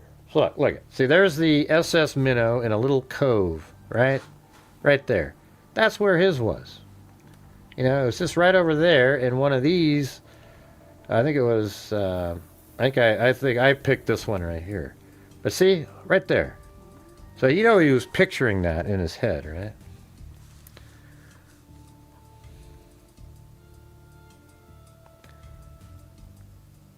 I don't know what that means, Lydia. Guess we'll show it. Sounds like a weird excites too. Oh, a weird excuse. Yeah. Okay. Back to this. He didn't have his wife. You were saying it with me? The millionaire and his wife. The movie star, the Professor and Marianne. Those should have been first. I mean, Marianne was the prettiest person on the show, and the Professor, he's the one that built the radio generating bike. That was way ahead of its time, wasn't it? I mean, think about that. He was doing an electric generating bike in the 70s. If that. I mean, I don't even know what year that show was on. Might have been 60-something. Then he also made coconut cream pie over there. It was incredible, you guys. But again, let me bring up the most disappointing episode again. I've told this story at least 5 or 6 times over the years, but for those out there who've never heard of it, there was one episode, all right? Now just listen to this. You had Gilligan, and he put these feather wings on himself, okay? And then he went to the edge of a cliff while the Professor, who you would think had a really high IQ, and Skipper were down below on the beach looking up at him on the cliff. And then Gilligan jumped up in the air and started flapping his arms, and lo and behold, he got about 10 feet off the ground. He literally had lift. He was moving. He was doing things. And then Skipper yelled up at him and said, "Gilligan, little buddy, you can't fly."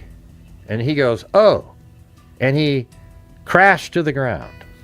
You know? But what I'm always wondering is why the professor didn't, like, turn to the skipper and go, you know what? He actually had lift. Let's work on that a little bit. They just let it go, man. Never showed up again in the show. You would have thought the professor would have noticed that he actually was up in the air. And that always bugged me, okay? It's bugged me. Even back then when I was a kid, I was like, come on, professor, hello. He was flying. He had lift.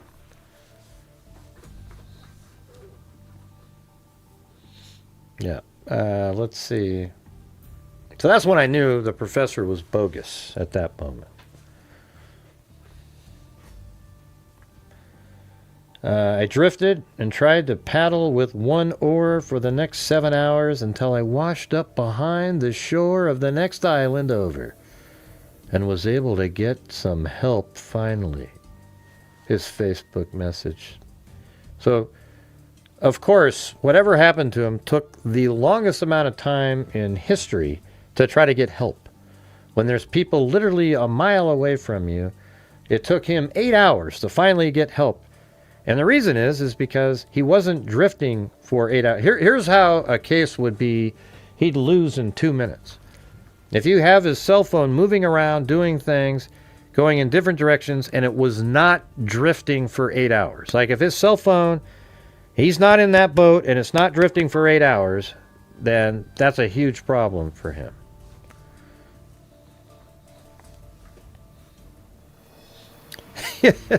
Yeah, maybe he was so smart that he just felt like his eyes must have deceived him.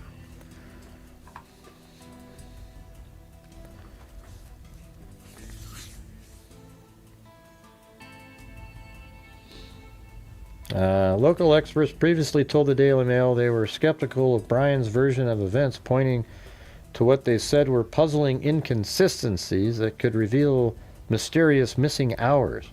Brian was first spotted after Hooker went missing at 3:35 a.m. on April 5th on security surveillance footage at Marsh Harbor Boatyard. Really? Do I have that? I have 4 a.m. So it's 3:35 now. Okay. I'd like to get that updated.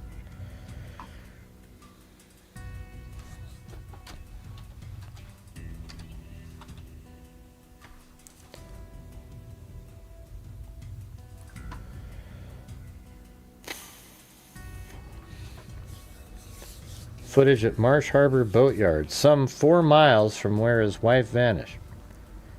He had tied up the dinghy half a mile south in an area called Calcutta. So is that, can I type that in over here and it's going to work, or is it just like an area? Shit. I always have to stop it. It's going to go to the actual Calcutta. Let me see if I'm generally right here. Hold on.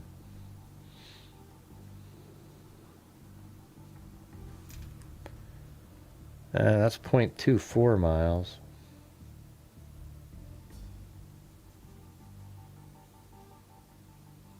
I don't know. It's 0.36. 0.47. This is where Calcutta is over here. I don't know. I'm not going to take that as a fact.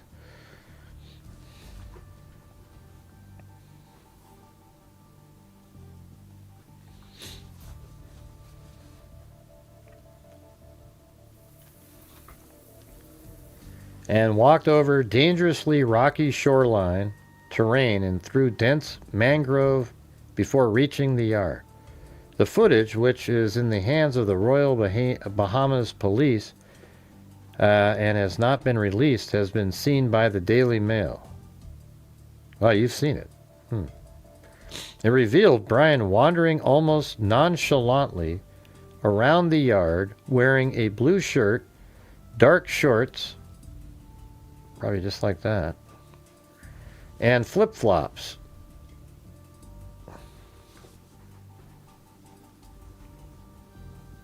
with a cowboy-style hat.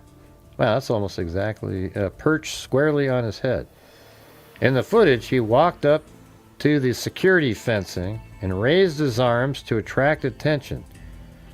But there appeared to be little sign of panic. The suspect, wearing a yellow dry bag to keep items free of water damage, calls out, "Hello! I need help! Hello! Help me!" At another point, he also casually glances down at his watch. Yeah, that's like, you gotta admit, like, looking at your watch in a situation like that is a little... He might be looking at it, you could argue that, oh, he wanted to see what time it was, and to realize he might be futile yelling because people are asleep at 3:35. But at no point in the footage seen by the Daily Mail does he immediately raise the alarm about his missing wife. Has Ashley Banfield seen that video? When he calls out, he doesn't appear to be yelling. There is no apparent sign of panic or desperation, of urgency, or of alarm for his missing wife. The hookers, married 25 years and from Onstead, Michigan, were 4 years into a voyage they were documenting on social media that had started in Texas and drifted to the Bahamas via Florida when tragedy struck. The Daily Mail has reached out to the FBI, the Bahamas police, and Parker for comment. Yeah, it's see, the thing is now we're starting to get somewhere in the story. There's really been nothing other than, oh, this person said this and this one said that.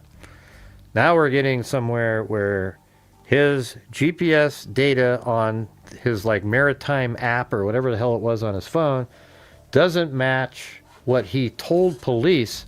And in fact, what he told police got them to search in the wrong place compared to where his dinghy actually went, apparently. So that's interesting. So they probably searched in this area over here, but maybe they have him going over there somewhere, somewhere along over there, or I guess it's possible even south down over here. I don't know. I mean, my original theory was that he buried her body on this island somewhere in the middle, like late at night after pretending that, like, we don't even know if they went into the dinghy at 7:30, right? Nobody has any idea if that's true, or, they could probably, there's probably evidence of whenever the last time they were seen at a bar. That's probably a known piece of information. But after that, nobody really knows anything about, like, the accurate time.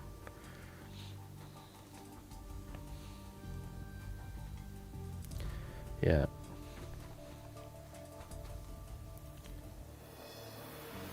Well, of course he did it, technocrat.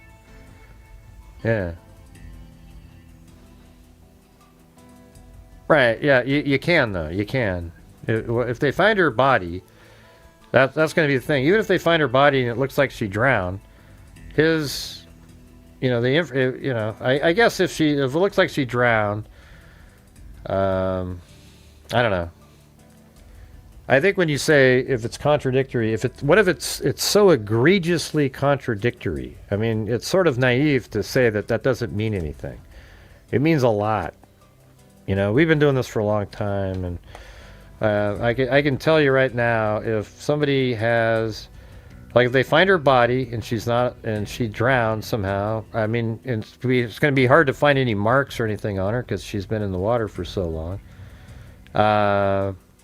But they're gonna, hope, if she got strangled, there'd be a hyoid bone issue maybe, but who knows about that thing. I just think that, if she was found in the water, that might look like that.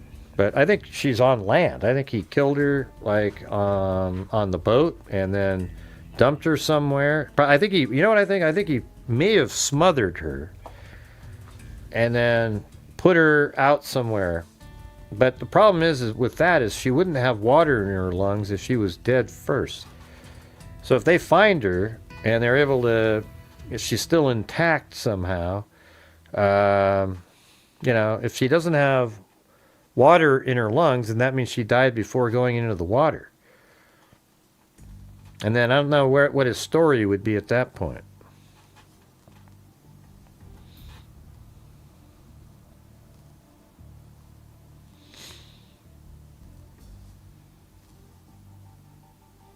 Yeah, he'd been violent with her before.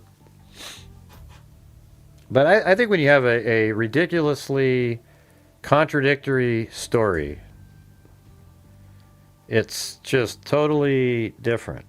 It's like he goes, oh yeah, she fell overboard and then I didn't have something, so I just drifted over to the island. I paddled and tried to get up. And then you see that it didn't do that at all. That he did something totally different, made it go back to where a boat was, and then maybe the boat went somewhere, the ship, and then it went back and did. That's guilty. That's like, it's beyond reasonable to think anything else. So, like, if I was on a jury and I go, here's his story, this is what he told authorities, these are the interviews, look what he said, that she fell overboard and he drifted in the water for 8 hours. But look at what this data says. This is his cell phone data in the Maritime app. Look how it stopped. The boat did, and then the boat went all the way back to the harbor, and then his actual ship went somewhere for a while, then it came back, then the dinghy goes back out and then drifts over there. I would say he's guilty as hell at that point. I wouldn't even need a body or anything, because that's common sense. There's no other explanation for it. That's enough for a reasonable person. If you want to be somebody out there that's, I don't know, man, where's the DNA? Okay, well, and you be one of those. But there wouldn't be any reason at all for that, right? I think if people with common sense and a brain would, if you saw that, would go, yeah, he did something to her. He killed her. She's not alive. She would show up somewhere. She isn't alive. He whatever it is that she's not able to talk to people, he caused that. All right. Anyways, that's my opinion. You can do whatever the hell you want with that.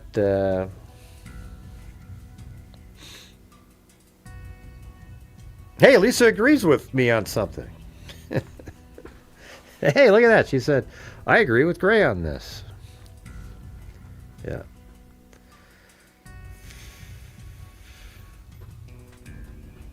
I don't know if she's on this island, but that's my original thought, was that, look how dense this is. Could you imagine you pull up a dinghy or something over there and you take her and you put her like right there by just getting through the brush? Nobody's ever going to find her. Forget it. You do that late at night at 2 a.m. Nobody's paying attention. You just drift into the... Yeah, it would just be... And then what you do is you make it sound like she went in the water. So who the hell's going to be looking on a land mass for a body? See, everything he's done was to make it seem like she went into the water.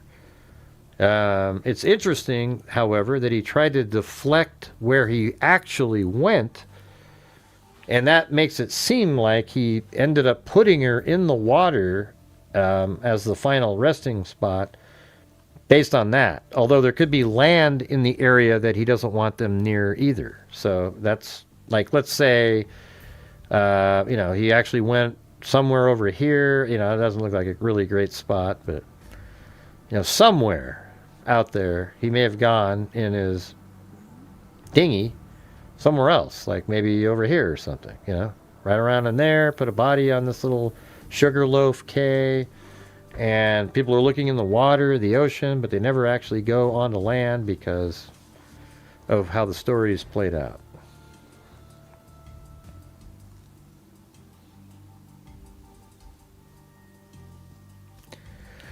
But what else we got here? Oh, yeah, this is the one from Fox News. Let's hear what they were saying. Okay, investigators are set to resume the search for Lynette Hooker, the Michigan woman who disappeared last month while she was on a trip with her husband in the Bahamas. Police have now found discrepancies in Brian Hooker's account of his wife's final moments. Our Dana Marie McNichols is tracking this developing story live from the Bahamas. Hi, Dana Marie. Hi, Aisha. Well, that's right. I spoke to locals here on the ground in Marsh Harbor who tell me they actually interacted with Brian Hooker during the initial search for his wife. They say he lacked a sense of urgency and even some emotion. So back in April, he landed here after telling police he rowed for hours all night after his wife fell overboard on their small dinghy in rough conditions around 7:15 p.m. He told authorities she had the key to the dinghy and the engine shut off, a reason why it took him almost 8 hours to reach Marsh Harbor. Local sailors here tell me they've always questioned the validity of his movements. Hey, check out the new beanies from 8 years ago. Based on the wind direction and conditions that night. Now, investigators say new evidence found on Brian's cell phone tells a difference to reach Marsh Harbor. Local sailors here tell me they've always questioned the validity of his movements based on the wind. Is that his hand or her hand on his mouth? I can't tell. Because I could see her arm going down and then coming back up and doing that. But then he could just have his hand like the thinker kind of, but not quite like the thinker because that hand's curled up. Direction and conditions that night. Now, investigators say new evidence found on Brian's cell phone tells a different story. GPS data from a marine navigation app has prompted the U.S. Coast Guard to launch a dive team in the area that they've never searched before, according to Fox. Now, investigators say new evidence always questioned the validity of his movements based on the... I mean, it looks kind of like a guy with the hair on the knuckles now. But you could easily do that, though. Like your arm goes down and you put your hand up on their face. But I can see the hair on the back. That's the only reason I'd say it, because these nails look kind of long, too, Wind direction and she's a sea person. Night. Now, yeah, there's women have man hands. So remember on Seinfeld? Especially ones that are doing... outdoor stuff like that, but it's his hand. Investigators say new evidence found on Brian's cell phone tells a different story. I said the GPS data from a marine navigation app has prompted the U.S. Coast Guard to launch a dive team in the area that they've never searched before, according to Fox Digital. That data is now pointing investigators in an area of 25-foot deep water in the Sea of Abaco. Authorities are also working to extract information from an infrared camera. I mean, I hope they have people out there that are watching to see where they're searching so we can see on a map. On their sailboat.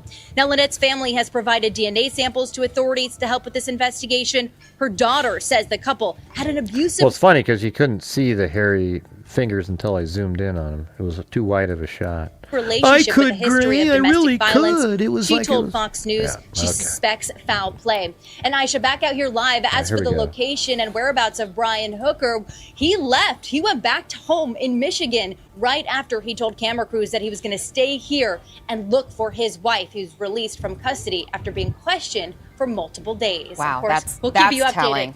Yeah, Dana Marie, thank you very much. I want to bring in Fox. It definitely looked like man hands, like Phyllis said. News contributor and criminal defense attorney Donna Rotuno from CrimeCon in Las Vegas. Oh, boy. Donna, give me your read on this. The husband's gone back in Michigan, and now police are super suspicious about his story not adding up. Yeah, I remember that. I was actually thinking of Seinfeld, the man hand thing. Well, good morning from CrimeCon in Las Vegas, Aisha. Yes, this is really quite a development in this story. We always say in these cases, digital evidence is normally the tide turner, and I think that's what we are going to see here. The fact that Brian Hooker sat down and talked to police as long as he did and gave them information about the path of his travel and why it took him so long, and now he's given them that information. It didn't make sense to them. They've now been digging deeper, and what do they find? That it's possible that he lied to investigators, and now they have a new area for their search. And it's very easy now to argue that he purposely kept them away from that area if that is where he did put the body, if they end up charging him with this crime. So I think this is an idiot having your phone even on. How stupid. A big piece of evidence. I do think they're going to extensively search that area, and I am very hopeful that they will get a body. And if they do that, this case will proceed very quickly, and nothing would make people at CrimeCon happier to have some answers in her disappearance. Let me just ask you that before we go. Do you think they're going to find her Is body? that a big How likely is story that at CrimeCon? Wow. in that area? I feel, I mean, it's obviously deep waters. Yeah. They're 25 feet deep, but I think given the fact that they have a more centralized location to look and more boundaries, I am hopeful that at some point they will find her body, and I think it will happen fairly quickly. Did he just give himself away by leaving the Bahamas before the body's been found? I mean, he just decided to go back home. You know, I'm not so sure that the leaving is really the issue. I think the lying is the bigger issue. And if he truly lied to investigators, that's going to be the problem. There was news that he went home because his mother was ill. So, you know, Yeah, bull crap. I mean, whose mother isn't slightly ill at like 85? Mine aren't, Gray. Mine eat Vegemite their whole lives, and they're really healthy, you bastard. Right. I mean, he's 50-something. His parents are probably 85. Everybody has ailments. So you can't lie when you say, oh, yeah, I'm going home because my mom isn't feeling well. I mean, who can't say that? With like an 85, 88, 87, 88-year-old parent, you can say it, and you're virtually telling the truth, even though that's not the real reason you left. Anyways, you know what I'm saying? I mean, hell, just ask Chris O'Connell, for God's sakes.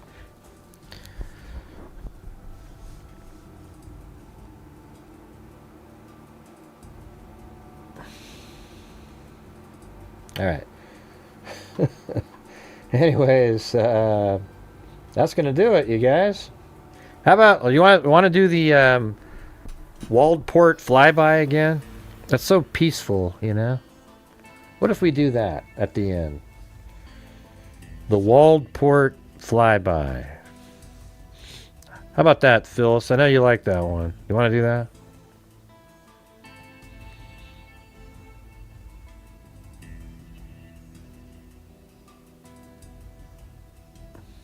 All right. So, thanks to Marty's Bar and Grill.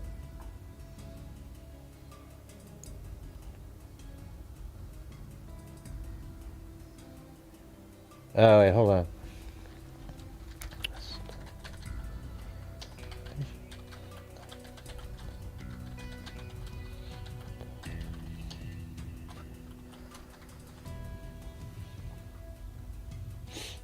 Hold on.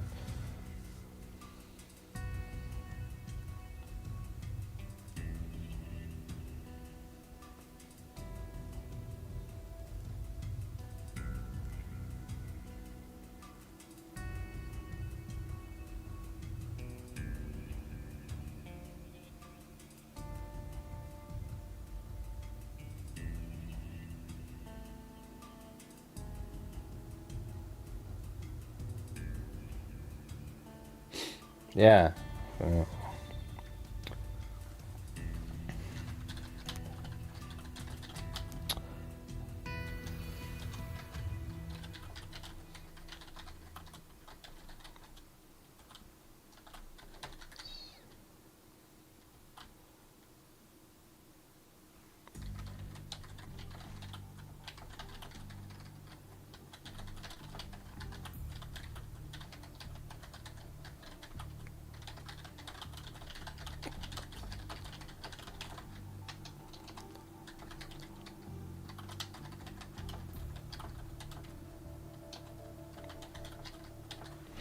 Yeah, the trolls actually got a hold of, one of the people that support the channel again.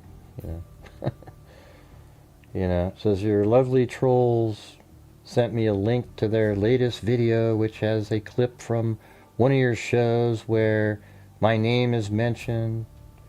The J chick who, that idiot, actually mentioned my name. Is in the second half of the video. Looks like close to 5,000 people have viewed it. I just wish. I mean, it's just incredible, you guys, these people. And it worked, I guess, because they weren't here tonight. So that's what it works for them. The trolls actually make a difference to the some of the people out there that are weak and believe it, So anyways, I guess, let's see, we've got Marty, and then we had Lisa Valenzuela on the coffees. Then we had Sanders Shirley, and then Paulette Leonard, and WNC Granny. Yeah, no, it's just what they do, Yeah. They're disgusting people. They just don't know it in their own heads. Well, I think they know it. They just own it, that's how they do it. But that's what somebody sent me.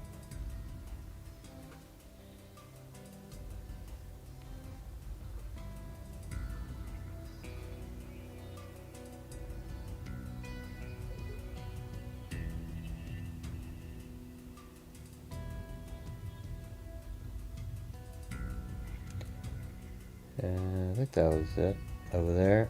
And then here we had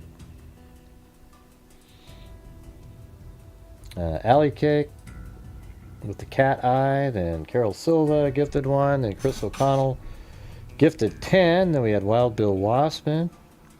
Kim from Rochester gifted one. Then Rock Girl Media gifted one. Then Wild Bill Wassman gifted one. Then Michelle H gifted one. Then Rock Girl Media did a super chat. Then Alley Cake. Then Wild Bill Wassman gifted one. Then Michelle H. Then Kathy Freidenmaker. Shelley Sullivan. All. I guess I have it over here. So I can just go through these same ones that we just did. Chris O'Connell. Oh, Tracy Von Brott. It's weird, it doesn't show up over here on this side. Oh, there it is. Weird. Tracy Von Brott, then Wild Bill Wassman, Kim from Rochester, Rock Girl Media, Wild Bill Wassman, Michelle H, Rock Girl Media, Alley Cake. Yeah. Oh well. Rock Girl Media, Alley Cake, Wild Bill Wassman, Michelle H, Kathy Fredmaker, Shelley Sullivan, I'll see you later on, Paul Ayers, Phyllis Watson with, her other one isn't even on there. She gifted 50 channel memberships, and then, oh, that's what this is. So that's what that one is.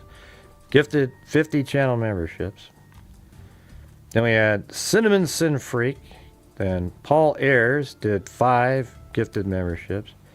Wild Bill Wassman. Then Chris O'Connell did a cat eye. Then Cheryl Bullock, Wild Bill Wassman, KMTX. Paul Ayers did 5, 5 memberships. And then Phyllis Watson gifted 10 more again. So, wow, thank you so much.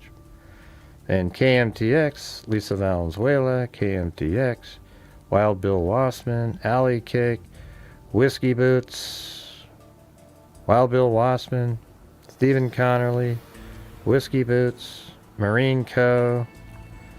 Gifted 5. Then Wild Bill Wassman did a challenge, gifted 5. And then we had Chicken Wing, Whiskey Boots, Phyllis Watson, Chicken Wings, Marine Co., Jessica Schubach, Alley Cake. Then Wild Bill Wassman did the challenge. Or that was a different one, I guess. All right, thank you. And then we had Skeeters, Chris O'Connell, Wild Bill Wassman, Marine Co., Phyllis Watson, Jim Lon, Lori Bach, Shake My Head, Richard Watts, Jim Lon, and Wild Bill Wassman. Awesome. Well, thanks, everybody. I guess we'll see you guys tomorrow. But hey, let me do the flyby thing. It's kind of peaceful, you know. After all the trolls and idiots. Yeah, they actually got a hold of Lisa Belson, you know. They've tried to contact her many times to try to get her to not support my channel. It sucks, you know. I mean, it's just, that's what happens. They work on these people over and over and over again, hoping to get through to them to not support my channel. And that's why we're just, I think there's people that it actually works on because they're weak, you know. But in this case, I don't know. I feel like what they've done has financially affected my channel, which is the definition of defamation. That's what that is. And I didn't do anything to them. I just do my shows, and they've put me in a situation where it's harder and harder and harder and more frustrating and more frustrating and more frustrating on a nightly basis. And so it's just, you know, it's kind of like I don't even know how to get out of it. Let's see.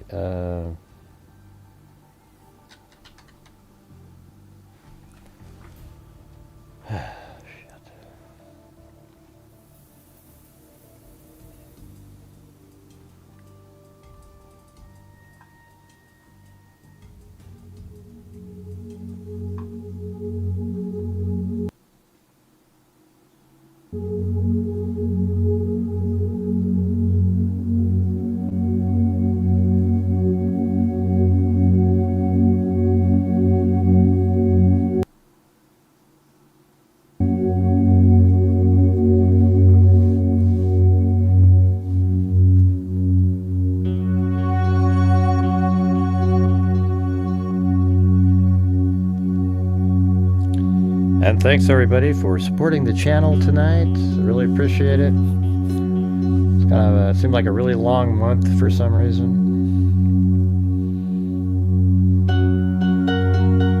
But I appreciate it. Thank you.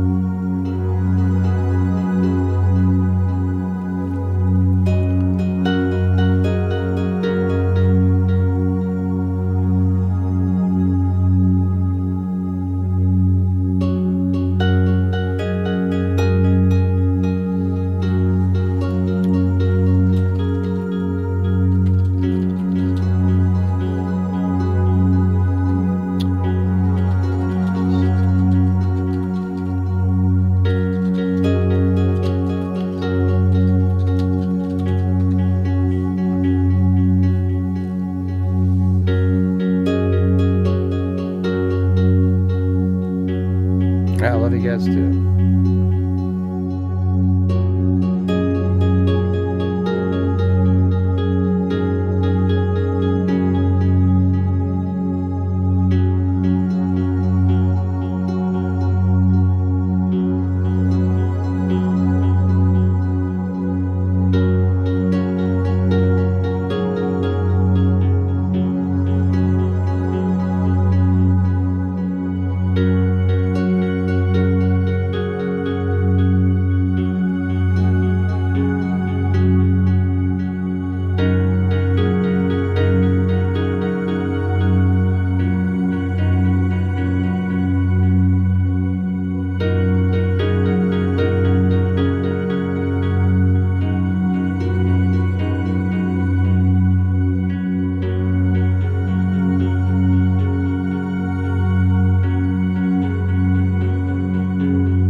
something got really, something happened there.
comes the humdinger of a seagull.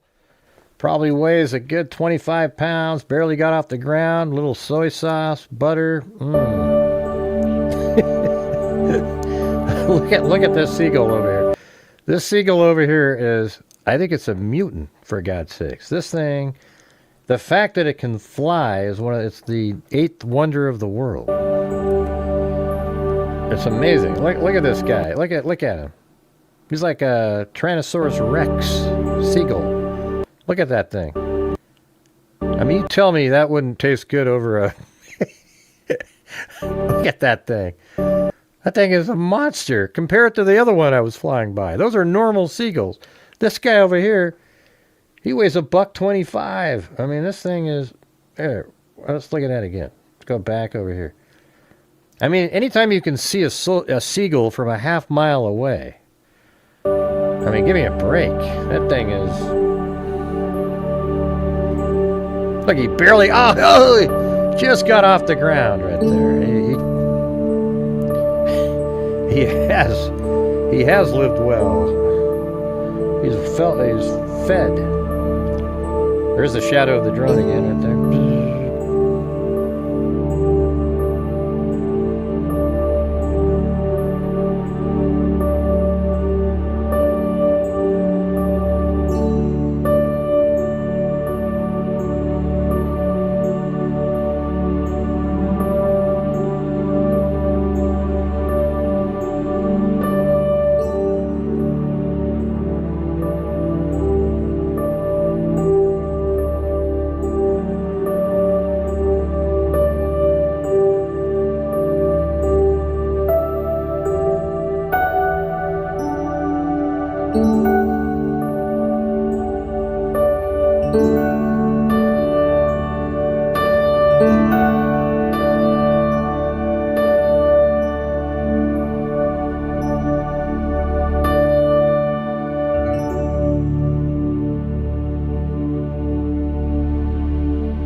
Thank you for watching, everybody.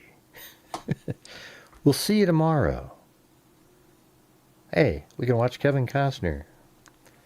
I like watching those scenes. They're pretty good. But anyways, thanks for supporting the channel, you guys. Really appreciate it.